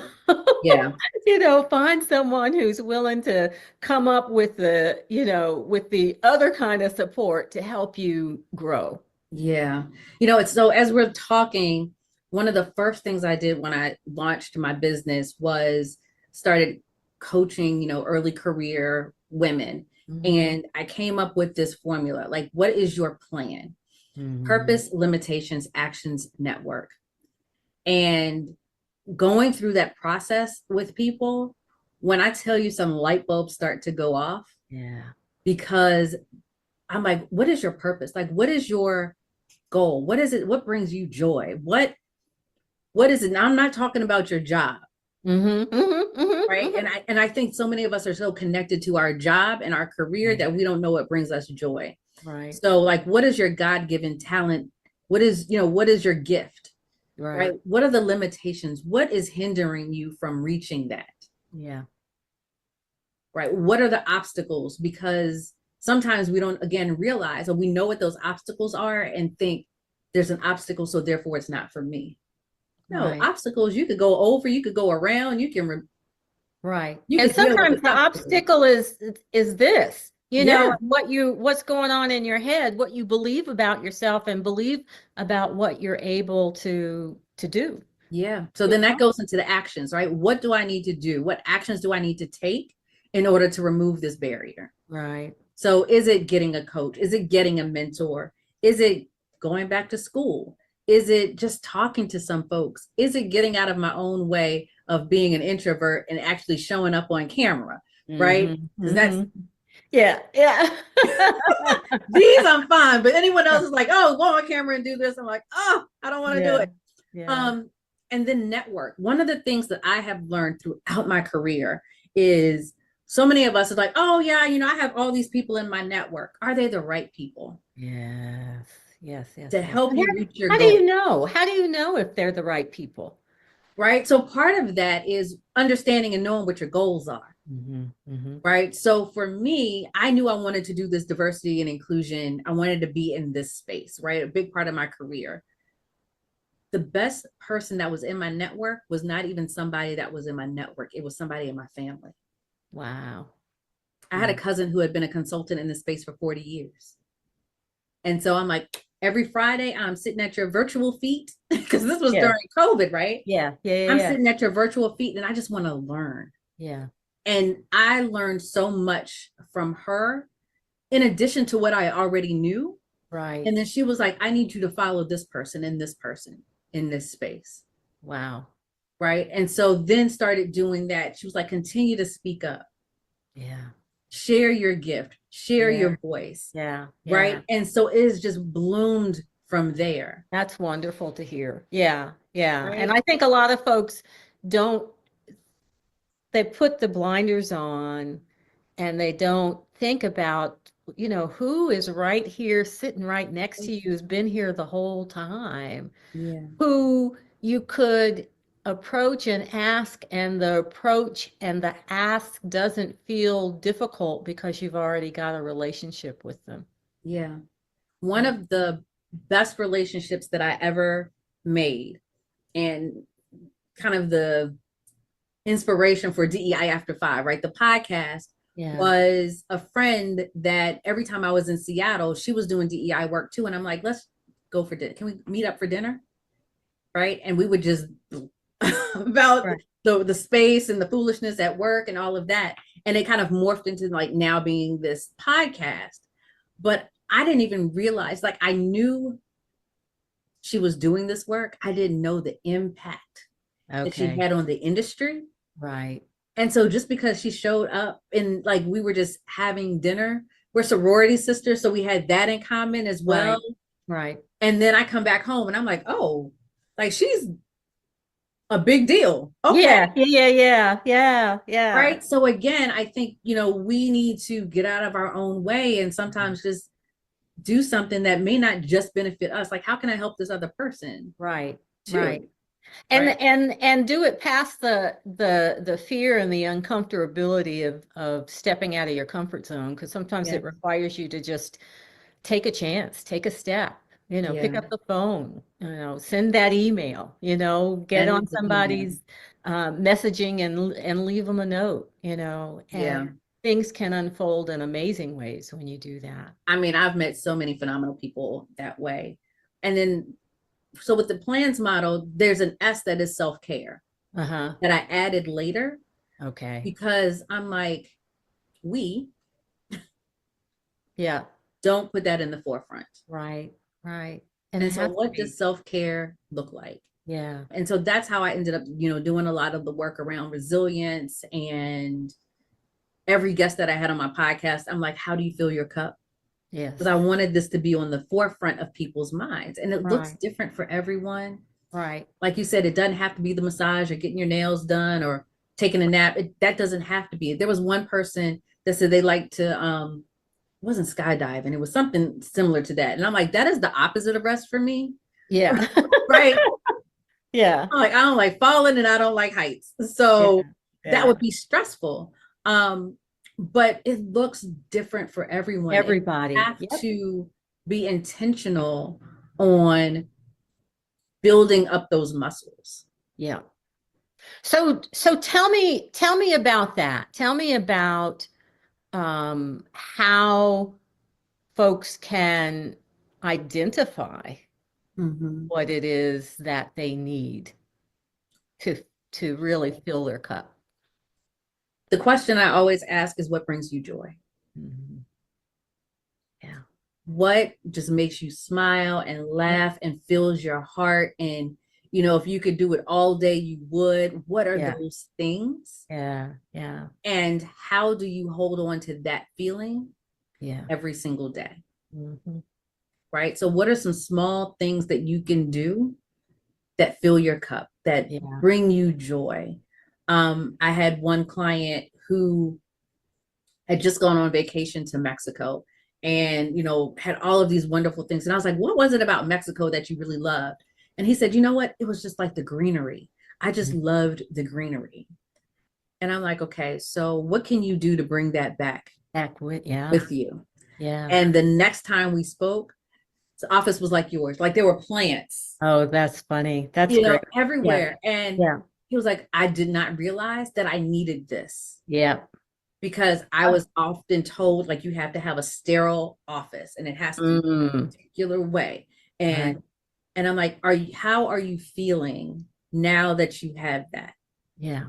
And he's like, I take my time and I have coffee in the morning and I just sit and I enjoy. Enjoy it. Yeah. Right. And so it's like, what are those things that we can do that fill our cup every single day? Every single day. For Yeah. me, it's laughter, right? Like Yeah. I have to laugh. I'll watch some silly sitcom or what have you, because that just Yeah.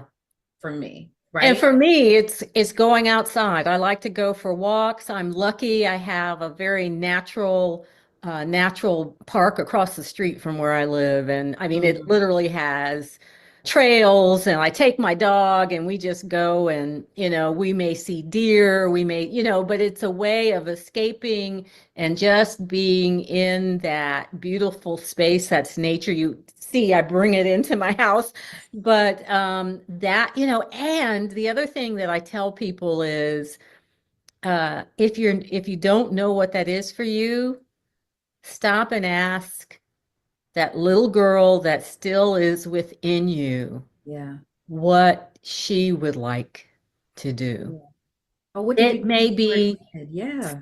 simple. It may be going to the park and swinging on the swings. It may be, you know, Yeah. getting your kid Coloring. skateboard. Yeah, drawing, painting, finger painting. I remember when my niece was very young, I got her a finger painting set because I remember that was something that I liked to do when I was her age, and we had a blast just making a mess Yeah. and doing finger painting. And you know what? I think that what's important with that is doing it and keeping it in that space of joy. Yes. Right. And I give the example of when I was 8, 9 years old, my aunt taught me how to crochet. Right. And so, I mean, and they had doilies, the Caribbean, you got doilies everywhere. Right. So I was just like, I want to make one. And she taught me how to crochet. When I was going through, so fast forward, when I was going through my hell on earth at work, I went back to crocheting. Yes. And I was just like, okay, I got all these hooks. I got all the, like my basement turned into a craft Right. space. Right. And then somebody said to me, oh, you should sell it. Mm, And when it switched over from it being my joy to it being a job, right. I lost the The joy. joy. Yeah. Yeah. Yeah. Yeah. Yeah. Right. And Yeah. so do what you can to preserve and protect those Yes. spaces, Yes. because that's what really fills your cup. Right. Um, And having something like that allows you to have that escape that is just yours. yeah. That is really just yours. You do not, if you want to share it, if you are an outgoing person and you like to be with groups and that is the way you fill your cup, then do that thing. But if there is something that is yours that you want to keep as yours, then that is fine as well. I know when I was building my veterinary practice, there were a lot of challenges that are with any business owner, and there were days that were really, really tough to get through. And when I was in high school, I liked doing clay work, ceramics, Mhm. and I found a community place to take a course. And I would go there on Sundays and I would close the place down. The whole day would go, and I wouldn't even realize that the day was gone Yeah. until they said it's time to lock up. But it was the way that I prepared for the week, just emptied all the junk out, cleared the cobwebs, called back in the important stuff. And in the process of doing that stuff with my hands, I was able to create a plan for the week. So it was a combination of clearing out the clutter and filling my cup back up while doing something that I loved. And you're right, if you can keep it in that sacred space of self-care, it really does help. So thanks for bringing that into the conversation, because a lot of times folks don't know what that looks like, and you have to discover what that is for you. But Yeah. it's worth taking the time to And do. one of the things that I'll say too is, and I've said this on my show quite a few times, right? Give from your overflow. Yes, So absolutely. do the things like you are constantly filling your cup so that when people ask for something, you're You not feeling have the depleted capacity. Yep. to give, Right. right? And I Right. find that when I focus on filling my cup to overflow, that when people ask for stuff, I'm like, sure, Yeah. right? Yeah. Because it's not stressing me out Right. because they've asked for something. That's Right. right. And so Right. I think when we start to shift that in this radical rest, particularly in these next few years, Yeah. right, we really need to focus on filling our cup to overflow Yeah. and really understanding and And knowing it what that looks like and what looks that like, means. yeah. So that sort of leads me into the conversation about resilience, because I Mhm. know that is sort of your wheelhouse of support for people that you coach and that you help. Yeah, so it's interesting. So a lot of the work that I actually do is around psychological safety. Mm-hmm. And it came from me being in an environment that was not psychologically safe Right. and understanding the impact that that had on me mentally and physically. So let me interrupt you before we go forward, because I would like, if you would, for you to explain what psychological safety means. Yeah, so in general terms, psychological safety is the ability to be able to speak up, to challenge the status quo, and to be able to do so without fear of retribution, right? A lot Right. of the work that I do now integrates psychological safety with identity because of my experience, right? There was this very general, oh, everyone can speak up. No, not everyone can speak up, because when I speak up, I get treated very differently when Bob speaks up. Right. Right. So I understood there was a difference there. But when I was in the workplace, because I was getting a different reaction and being told things that were very demeaning to my character, it Mhm. started to wear on me. It started Yeah. to just pull me apart. Mhm. And to the point where I was dealing with insomnia. I had developed ulcers. My hair started to fall out. Like Wow. it was impacting me. And Mhm. so when I decided, you know what, I'm leaving corporate, I'm going to start my own thing, I really focused. That's one of the reasons why I focused on self-care. But I learned it through the process. And I would say this has now been about the 4th or 5th year that I'm like, how am I reimagining resilience? Right? What does that look like? Because when we often talk about resilience, it's like, oh, just being able to bounce back, to kind of get back in there. But I Right. think there's so much more to it, right? Because resilience really is about not just bouncing back, but being able to adapt to those changes and growing stronger and more confident through that experience. Yeah. Yeah. Right. And I think the growth is the key, isn't it? it's the key. And I think that's the part that we often forget or gets glossed over, right? Because there's so many of us who are resilient, have bounced back, but we're still dealing with the issues and the trauma of the last thing, and we carry that forward with us. Yes. Yeah. Right. And so it's, how do I move forward, bounce back, and let that go Yeah. and learn from that experience? Yeah. Right. Because so many of us hold on and are tethered to that experience. Yeah.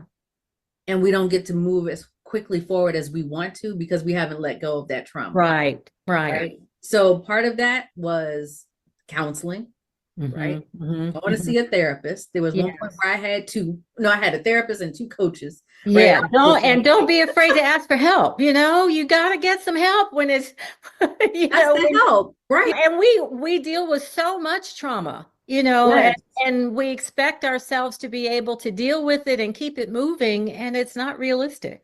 No, Or healthy. We hurt ourselves and we hurt others by not even dealing with our own trauma. Right. So when I talk about resilience, it's not just accepting, okay, something has happened, but what was the lesson learned in that? And how can you grow from that? Right. So for me, my trauma was dealing with an environment that was extremely toxic for me. And so what did I learn? I learned that, one, I can create my own environment, right? I don't have to be in corporate, and that's not everybody's calling. Right. But I was able to then create the environment that would help me fill my cup. That was one. The other thing was, rather than being bitter and angry about the person or the people that supported that issue, is, okay, what was the lesson learned? Right. Yeah. Right? I learned about psychological safety, and now that is the biggest part of my business, is being able to focus on psychological safety and speak at it. Speak about it. And help people recognize what that is. Because a lot of times people don't recognize or understand or realize that what you're experiencing is a trauma response. Yeah. No, there's a real trauma response. It's not just, craziness at work. Right. You have been traumatized by the experience that you've had. Right. Who can help you get past the trauma so that you can move forward with a healthy mindset? Yeah. Like you said, having learned from what you experienced, how do you move take forward? that learning into your next phase, but understand that you can now, understanding that it was trauma, leave the trauma behind and take the learning with you. And that's a key part, right? How do you let go? Yeah. Because I think so many of us are wedded to the trauma. Yeah. That we don't know who we are without it. Yeah. Yeah. Ooh. Yes. That is true. Yeah. Unfortunate, but true. Yeah. And so once we let that go, who are we? Yeah. How do we want to show up? Right. That's how we started, right? How do you want to show up in the world? Yeah. And so when you want to show up as unapologetically who you are, that is rested, that is full, my cup is full. Right. And I'm ready to go. Yeah. That is your power. And I'm ready to go with joy. Yes. I'm regardless of what's happening. Not angry, not frustrated, not stuck, but happy and willing and able. And I guess, what comes to mind for me is that we all know what we have to deal with as Black women in this world. We know what it is. We really do.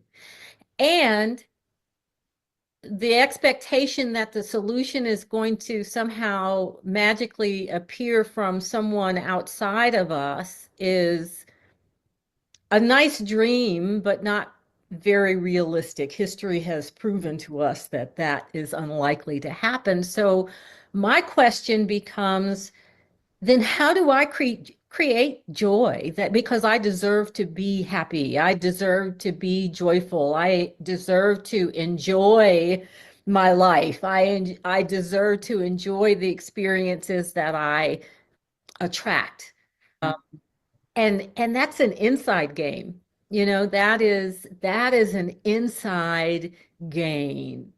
That work has to be done here so that when you show up in those spaces, you can navigate. I kind of get this vision of walking through a storm and not worrying about the storm because you've equipped yourself with the things that you need to weather the storm.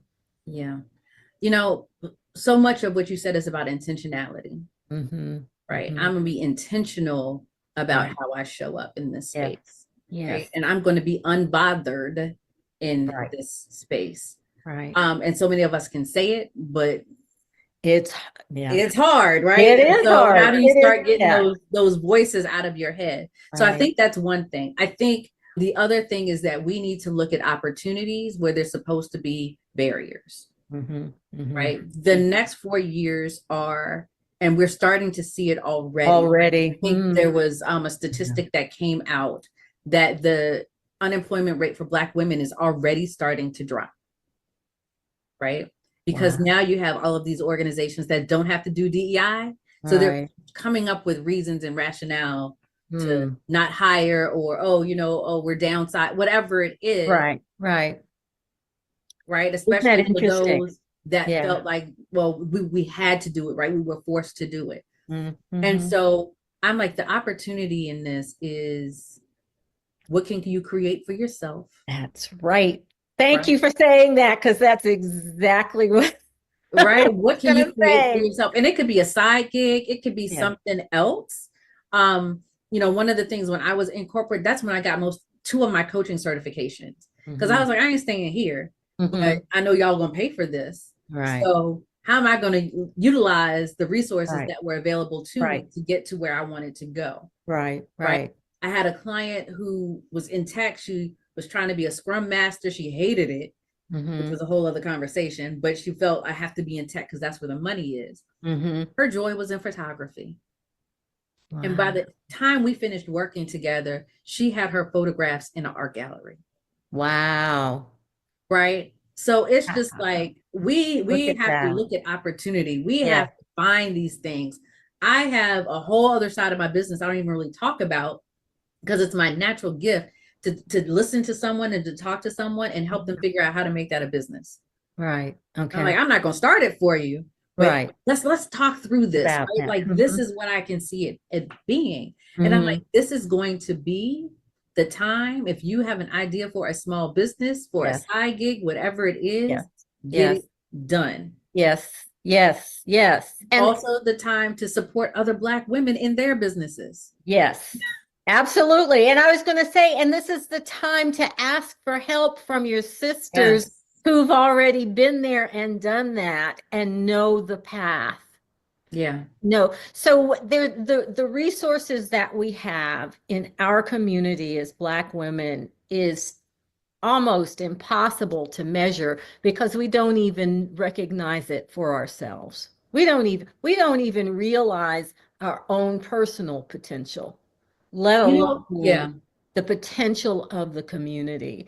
And what I want folks to realize is that the potential that we have among ourselves to be more, to do more, to have more is right here. It's right here.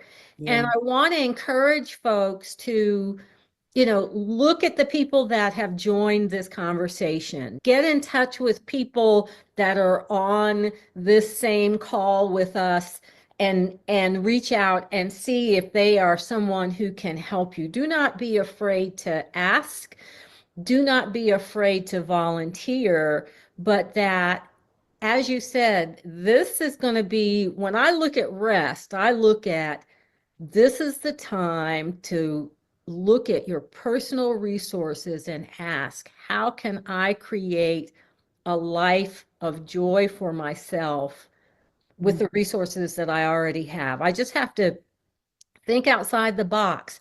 Doing something I hate because somebody has told me that that's where I need to be because that's how I make the money is somebody else's story. Yeah, and you're making money for them. And you're making money for them. You know, I Yeah. am all about like this is the perfect opportunity for a Black Wall Street 2.0. Yes. Yes. For years, I've already, especially in my business, support mostly Black women, right? My VA, my photographer, you know, most of the businesses that I work with are Black owned businesses, Right. majority Black women owned businesses. One of the conversations that we've had in our household has been how do we expand that to our everyday life? Yes. Right. So we've started doing a list of like Black farmers that are near Yes. us. Yeah. Yeah. Right. What are the other Black businesses that are around that we can support? Right. Yeah. How can we start creating this network of us? Yes. Yeah. Right? Because we've already done the thing and we've done it in pockets, you know, and I guess the other piece is, you know, sometimes we can be so critical of folks that are doing their thing, you know, that we look at whatever it is that we're looking at to ding it rather than celebrating that they have found something that brings them joy. They have gifts that they're sharing and they're being able to support their families with the work that they're doing. I don't get that. I want to ask folks if you do it, stop. But well, again, it's part of supremacy culture, right? It's part of yeah. that I was about to say a bad word. It's a part of you can. It's safe here, by the way. I've been really good with this conversation. Right? I haven't let any slip. That's the one that wants to come out. But they told us, right, that it can only be one. It's a crabs in the barrel mentality. And so we then go into this, oh, I don't want to support Black businesses because like we already told ourselves that they're inferior. Inferior, yeah. Right. And so one of the things that I have been very intentional in is if I get subpar service, let me provide you some feedback.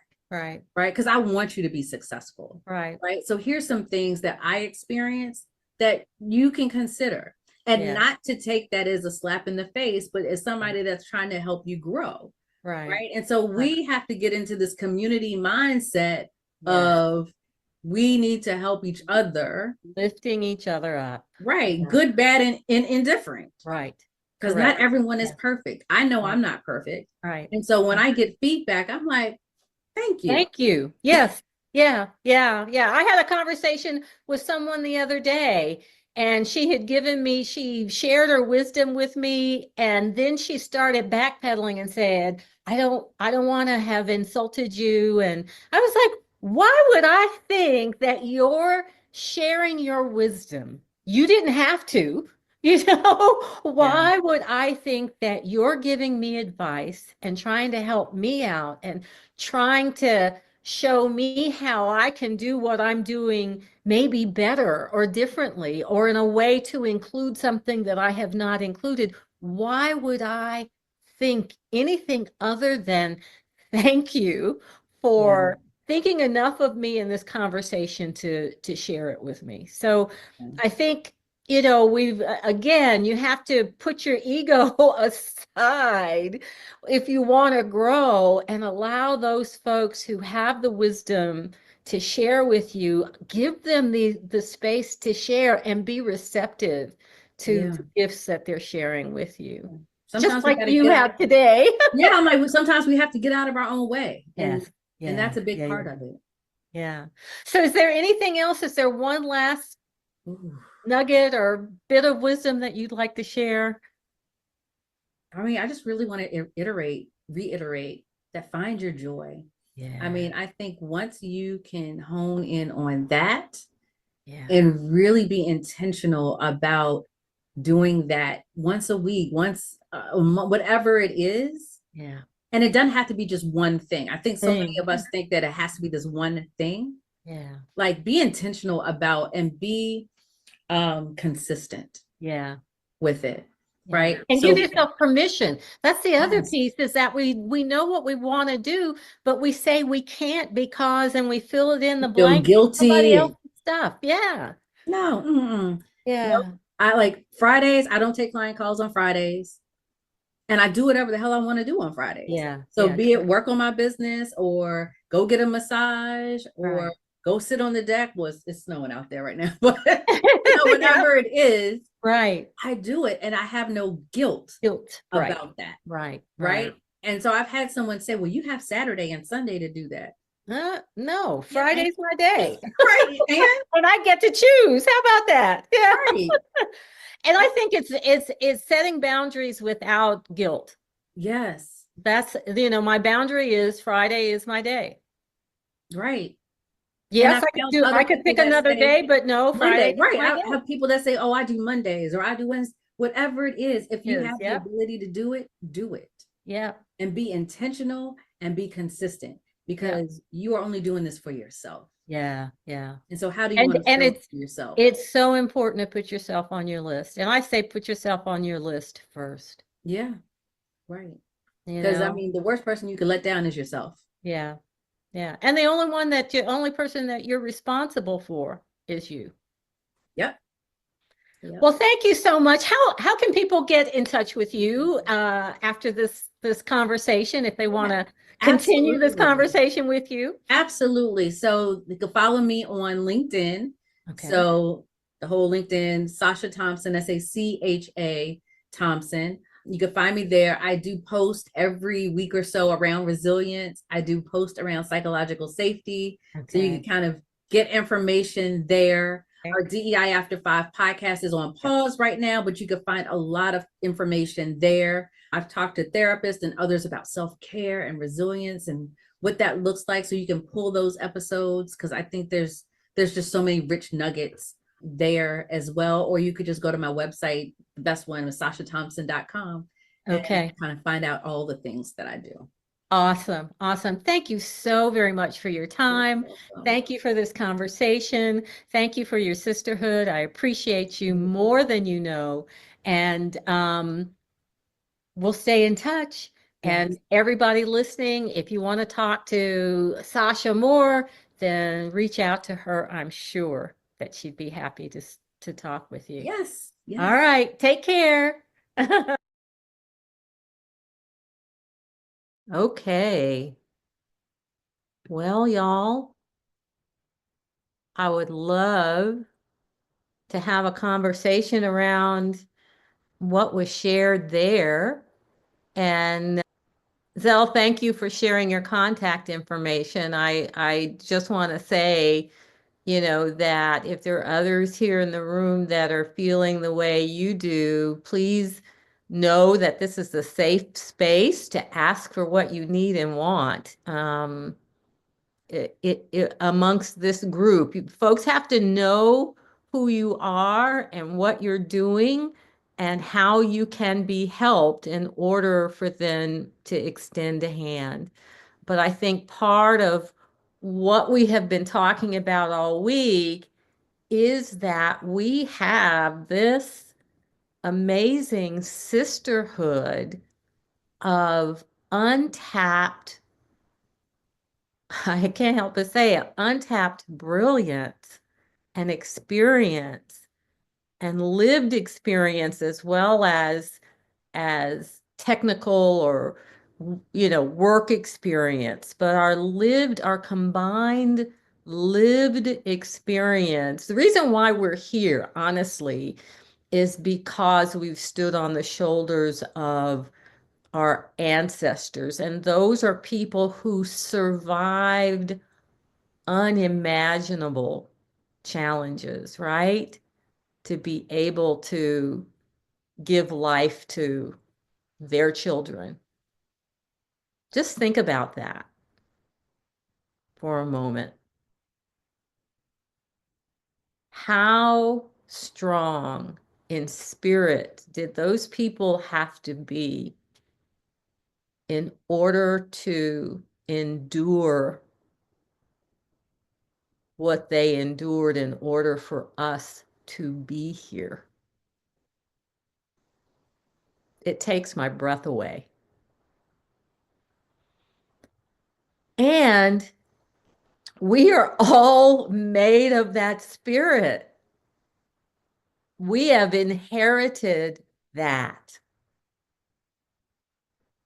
And so to be able to tap on that, I think, folks that are in places of despair right now because of the administrative climate and the things that we've become accustomed to may be taken away.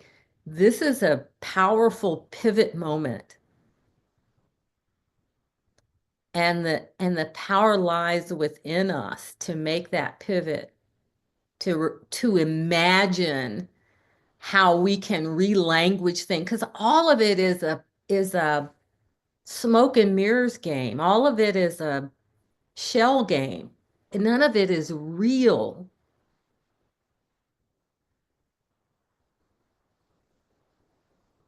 And with the work that I do, I am really, really clear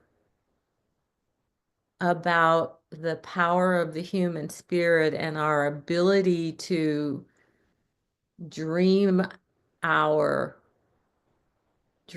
purpose into being. But we have to know what it is. We have to be able to ask the questions and not be afraid of the answers. And we've got to be willing to do the work to clear away the junk. So much of the junk is not ours anyway. We carry so much stuff.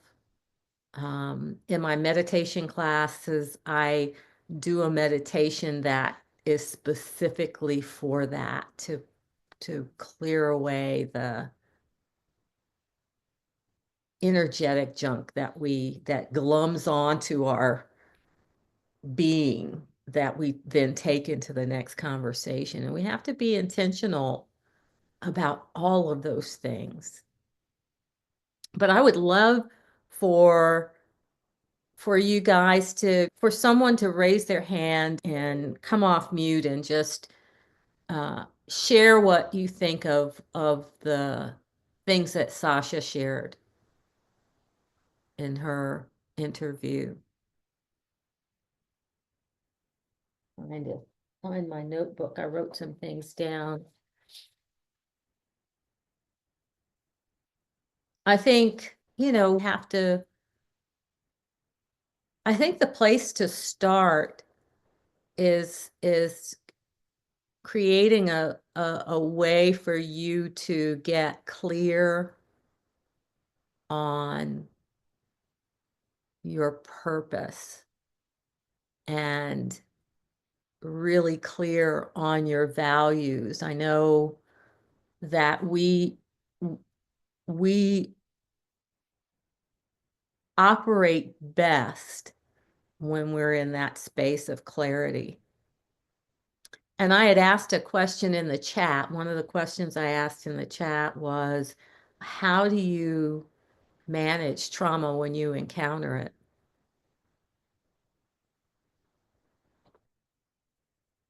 Who wants to share? Maxine, do you want to share how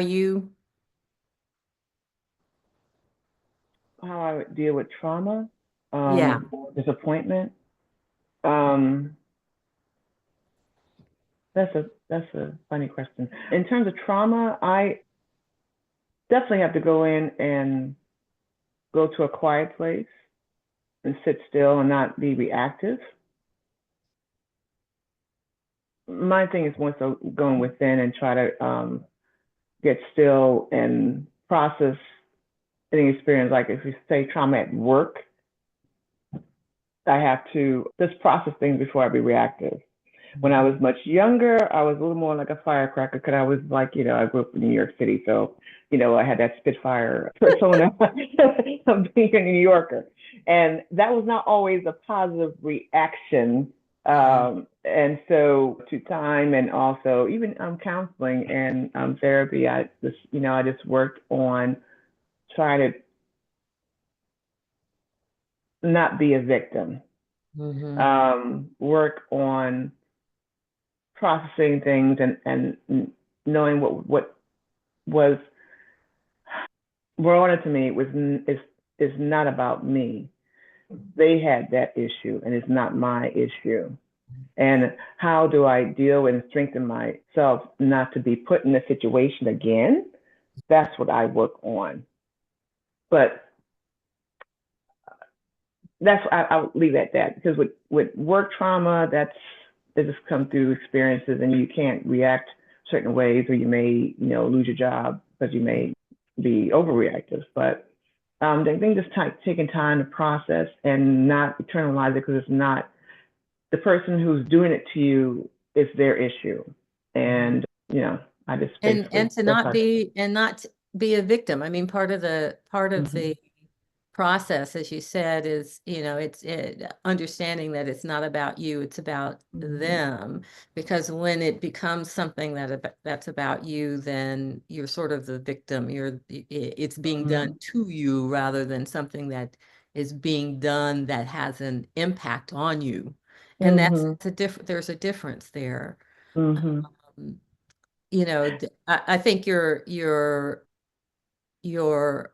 comment about stepping back and looking at what has happened and how you can grow from it, or how you can use that information for the next encounter, or however you use that information. It's a learning opportunity. And I think that was one of the things that Sasha talked about as being a foundational part of resilience is, it's not just getting up after you've been knocked down. It's, really stepping back and saying, what happened here, and where was I contributing to it, and where was it having nothing to do with me, and how can I learn from this moving forward? How can I build on this? How can I use this information to grow? And that's powerful. So thank you for sharing that. Yeah. Thank you. Anybody else? What about you, Zell?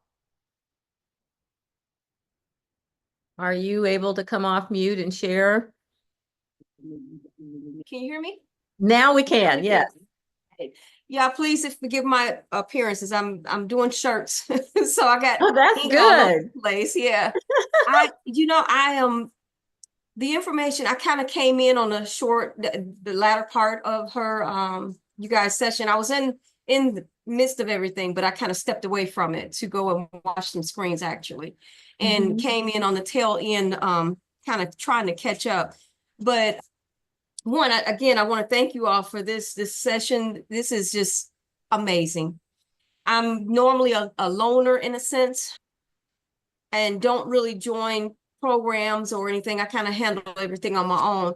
And I recently joined in LinkedIn and found you all. So, and trying to basically get out of my shell in that sense. But having, what resonated with me was when she mentioned about having a business, and you guys mentioned both, I think, about being able to be inclusive in a sense, where if you have a business, you're not, well, I guess I'm all over the place. Y'all forgive me. But feeling alone in this industry, that kind of resonated, made me think about how it makes me feel to be an older girl in screen printing. It's all young guys. I'm like the only lady in a group of a bunch of guys. And in my family, as I was mentioning in the post, feeling outsider, like a nerd, an old nerd. If that makes sense, because no one in the family is into this. Most of, like, my children is in healthcare and mental health and physical health. My daughter is a doctor, and my son is in insurance. My other daughter is, well, she was in biomedical, but now she's in public health. And then everyone else is into their own industry. So I've been in healthcare for 30 years, and I stepped away from that and was so glad to be removed, because in a sense, dealing with trauma, not just watching patients die, but also being in a traumatic situation of being, in some cases, the only Black woman, and feeling isolated in that sense. And stepping away from the healthcare industry and into this line of work, screen printing, t-shirts, custom, t-shirts, is something out of the norm. I wouldn't have considered on my own. This is Right. something I wouldn't have considered.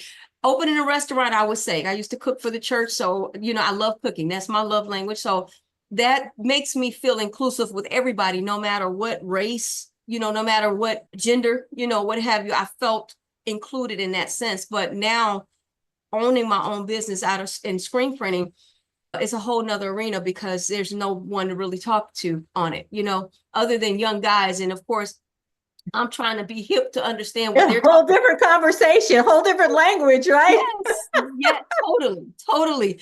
But what I can appreciate out of this is this assignment is not, I know it was ordained by God, and I'm not trying to be religious here. I'm definitely a spiritual person, but I'm not a religious person. I'm a 2-time breast cancer survivor, and this business was developed out of cancer. So we have a nonprofit organization, Living Brave Through Breast Cancer, and we help women who are battling breast cancer. And each year we give them a shirt and families for them to all be solidarity, in solidarity. Yeah. And so that's how this came out. But when she was mentioning, I think it was, like I said, again, I'm all over the place because I caught it at the tail end of it. It made me appreciate you guys, even though I never, this is my first time ever doing this, it made me appreciate you all having this session to be able to listen in, not feeling, like isolated. It's like other people having issues, such as that being, kind of not inclusive, I guess, in a sense. This made me feel better, having an opportunity to bring a conversation or have a conversation with not feeling so alone or isolated. I'm good on helping other people. I'm not good at receiving the help.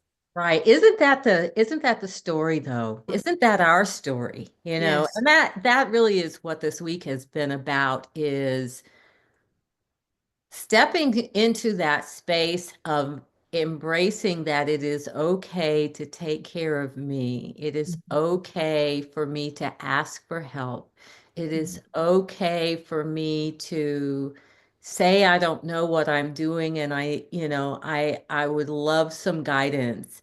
Yes. Saying that I want to step away and not be a part of this at all, and you handle it for a change. I mean, there's so many places that we as Black women take on the thing. And the cape is not pretend. We have grown up watching our mothers and our grandmothers and our aunties wear those capes proudly. And we assume that it was our responsibility to take it on when they laid it down. Yep. What if that's not true? Right. Right. What if we get to choose with unapologetically clear decision that we want to show up differently? We definitely want to own our power. We want to own our agency. We want to be able to be appreciated and not disrespected. We want to do the things that we love, and we want to serve in the way that feels good to us. Yes. And not be taken for granted or taken advantage of. Yeah, I agree. I agree. And I think that's what this conversation this week. So welcome Thank welcome to the sisterhood. Thank you. You guys are on my email list, and I always tell folks you're welcome to unsubscribe anytime. I will not take it personally, but I do have a cocktails and conversations that I have monthly. It hasn't been regularly. I'm going to do better in 2025.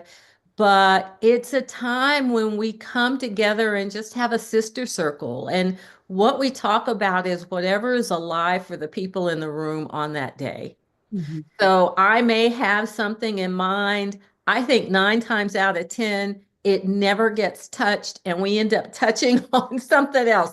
Somebody has a challenge that they're dealing with that they need to be supported on, and that's all it's for. But it's just for us. It is just for us. I love that. And I so love look for that invitation. It's called Cocktails and Conversations, but know that you're not alone. And I think that's the most important thing.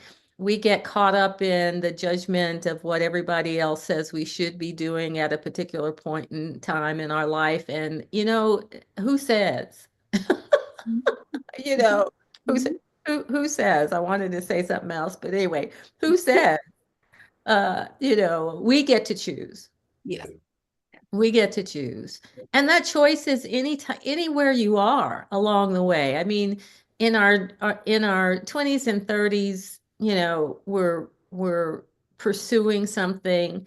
In our 40s and 50s, we've landed on where we think we're supposed to be. But a lot of times, what drives us is the shoulds and have tos. And I want to be able to assist people in taking a different perspective. Thank you. Thank you. Thank you so much. Yeah, thank you Awesome. for coming off mute even in the middle of your work and sharing your thoughts. Yeah. I'm just grateful to be here with you all. It really feels good to be amongst sisters to understand, and then in a different limelight, because being that we have the nonprofit, we have sisters as survivors and fighters. And Right. so I'm usually head of that in conversation. But as you stated, not having to pick up the mantle of somebody else that which we mimic. I mean, it's good to have it because that wisdom is there. Yeah. However, being able to be a part of something that's separate than what I already have, you know what I'm saying? Where I can sit back and learn from other people as opposed to being the one up front trying to help others. So this is really good. I'm so grateful. Thank you so much for the inclusion. I appreciate it. Yeah, you're very welcome. You're very, very welcome. Thank you for being here. Yeah. Yes, ma'am. Yeah. All right. I was going to say, we talked about what you just said earlier, which is, and I'm trying to remember who it was who talked about this specifically about having circles of care, having different circles. And I know that it came up several times during the week, but surrounding yourself by people who you can learn from. And we find ourselves oftentimes as the smartest person in the group, but being able to find other groups where you can sit at the feet of those people and learn from them is also important part of the journey, and is how you enrich yourself. So I think having that focus and being really clear that it's okay to do that. We do not have to do all the things. We do not have to be all the things to everybody. We need to stop trying, honestly, for our own health, for our own wellness. Well, the things that I have to offer have been offered. And I've put quite a few things in the chat today, trying to catch up from yesterday to share some information that hopefully will allow continue on your journey. I know the folks that are in the VIP, I've got some very special things on tap for you.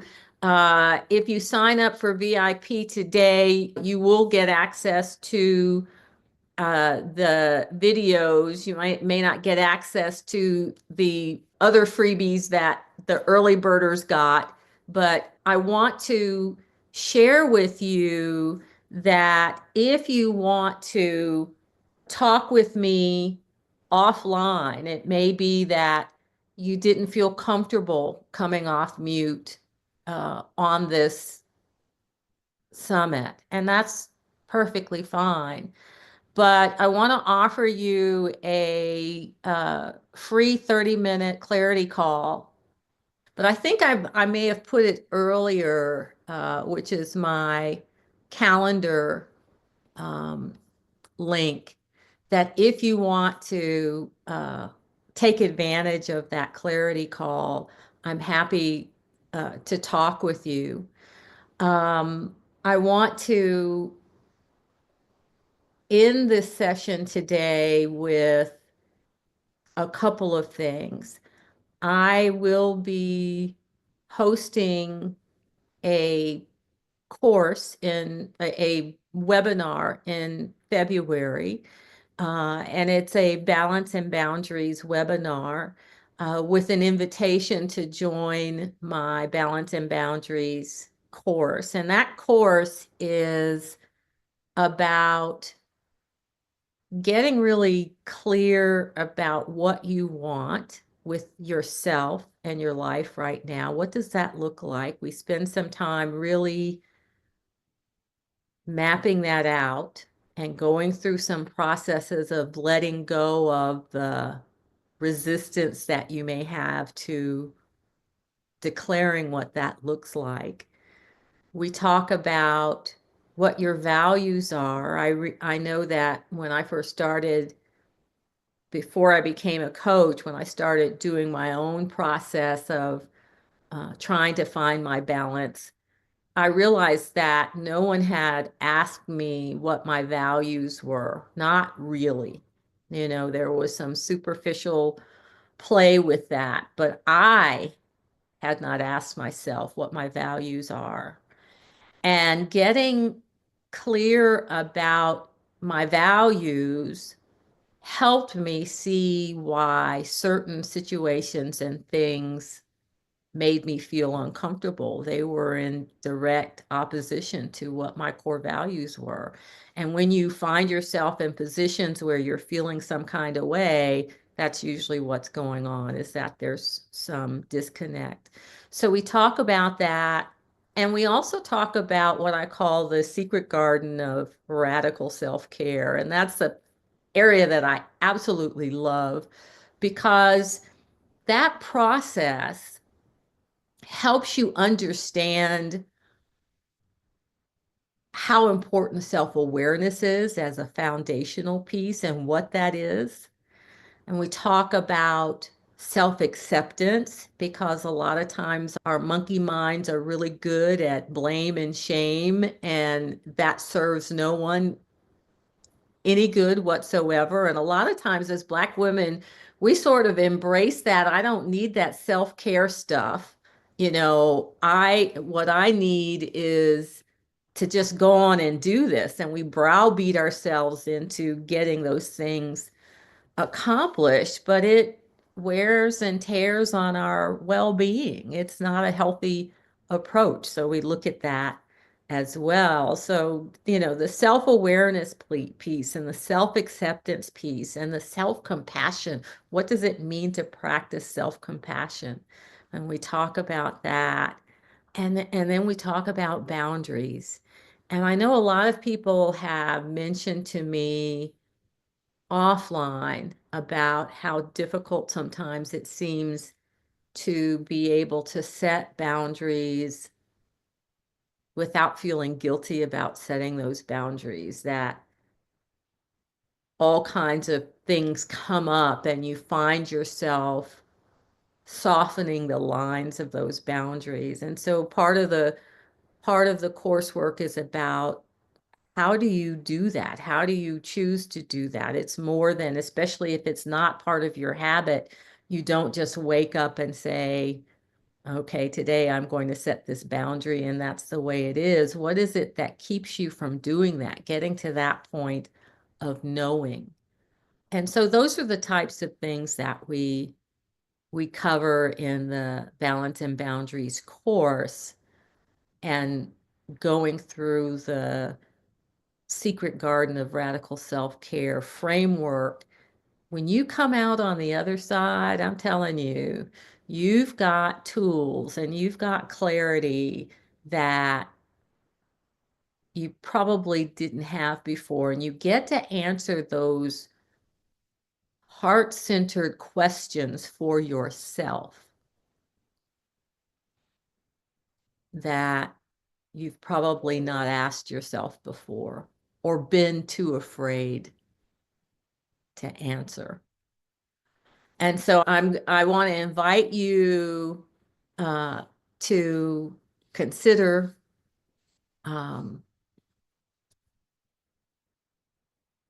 booking a clarity call and we can find out if it's a good fit for us to work together. And I'm going to be really clear and very transparent that, sometimes it's not a good fit. So that call is not going to be about me trying to sell you anything. I just want to find out where you are and find out how I might be able to help you. And if it's not a good fit, it's not a good fit. And that's absolutely fine and okay. I want to thank you all for joining me on this journey this week. I think we've had some amazing, amazing, amazing speakers, and it's generated some wonderful conversations, both online and offline. Some folks have sent me direct messages sharing their experiences of what it was like to be on these calls, and I appreciate all of that. If you want to send me an email, I answer all of my emails, so please do that. And tomorrow we are going to have a question and answer session. So you're welcome to join us. It'll be short, probably about 45 minutes, but I would love to have you join. It'll be an open opportunity to be there. My email address is, and I'll type it in the chat, but it's drpat@creatingpurpose.com. And the other thing I would suggest you do is save the chat, because there were a lot of links that I provided today so that you have access to all of them. So it's drpat@creatingpurpose.com. And trying to think if there's anything else. The only thing that I'd like to do in closing is invite you to do a little light meditation with me as a way of closing the circle. So just close your eyes.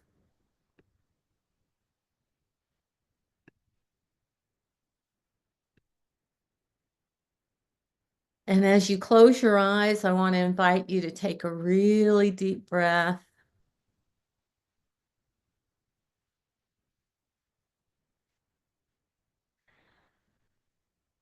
And if there's any tenseness in your body, just allow that tenseness to leave on the exhale.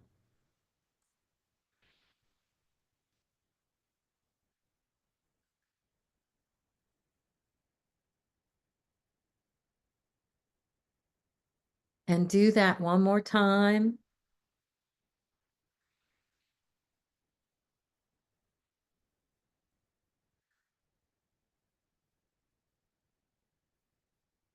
And now just breathe normally.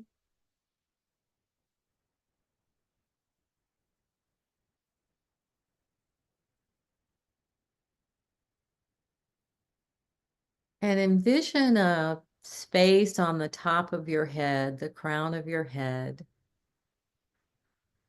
as an opening to your spirit.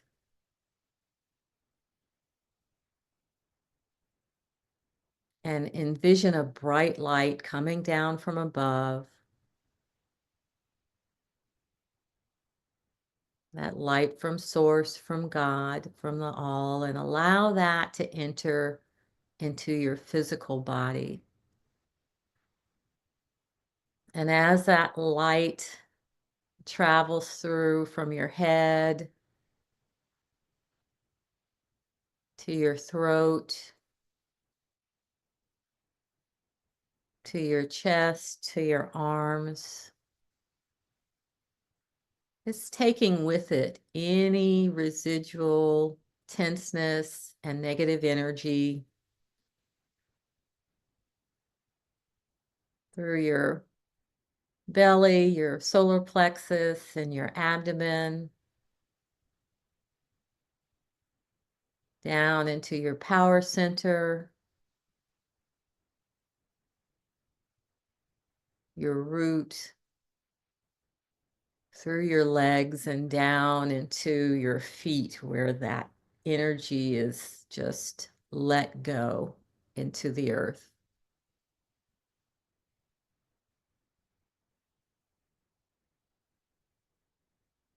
And really feel the shift in your physical as you let go.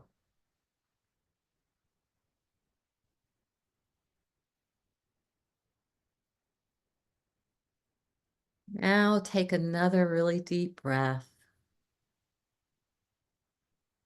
And I want you to think of 3 people that you really admire. Bring them into your consciousness, into your mind. And as you think of those 3 people, think about the quality or character of each of those people that allow them to be on your most admired list.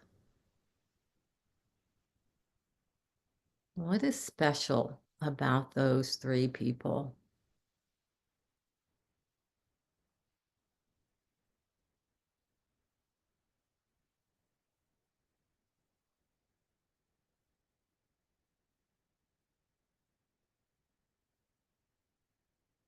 And if you have a quality, I want you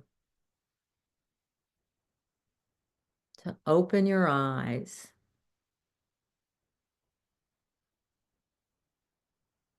and I hope that you are one of the people on your list.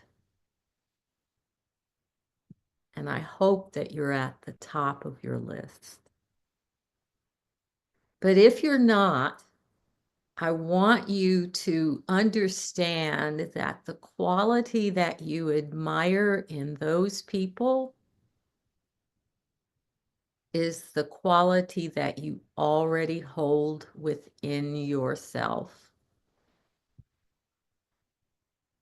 That you truly are powerful beyond measure.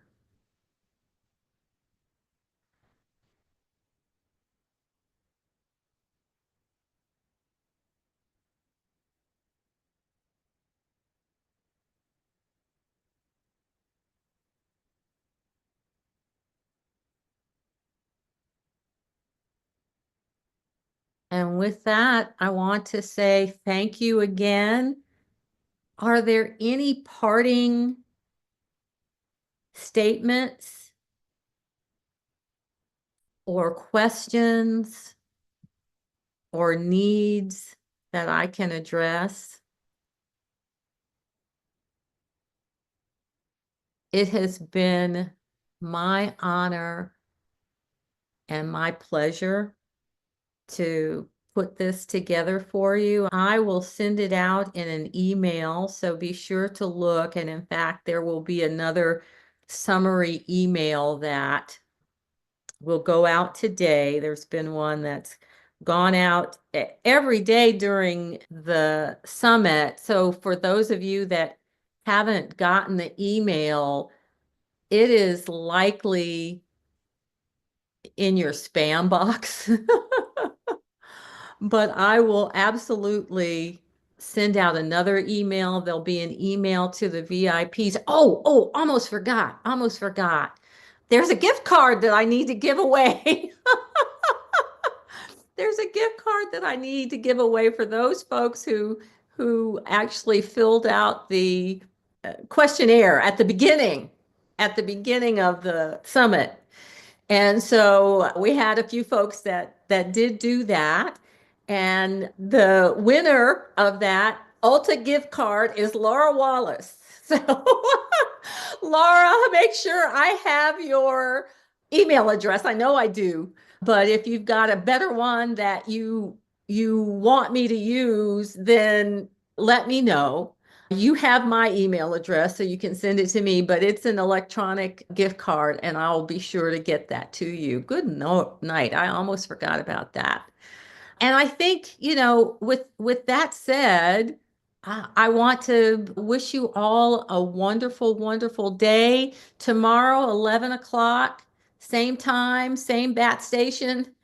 We will be doing a Q&A, and I hope to see you there to wrap up the summit. But take care, everyone. Thank you for your time, and thank you for your hearts. I appreciate you. Thank you so much. All right. Take care, Thank you. everyone. Bye-bye. Take care. Bye. Thank you, Bye-bye, Dr. Pat. everybody. You're Bye-bye. welcome.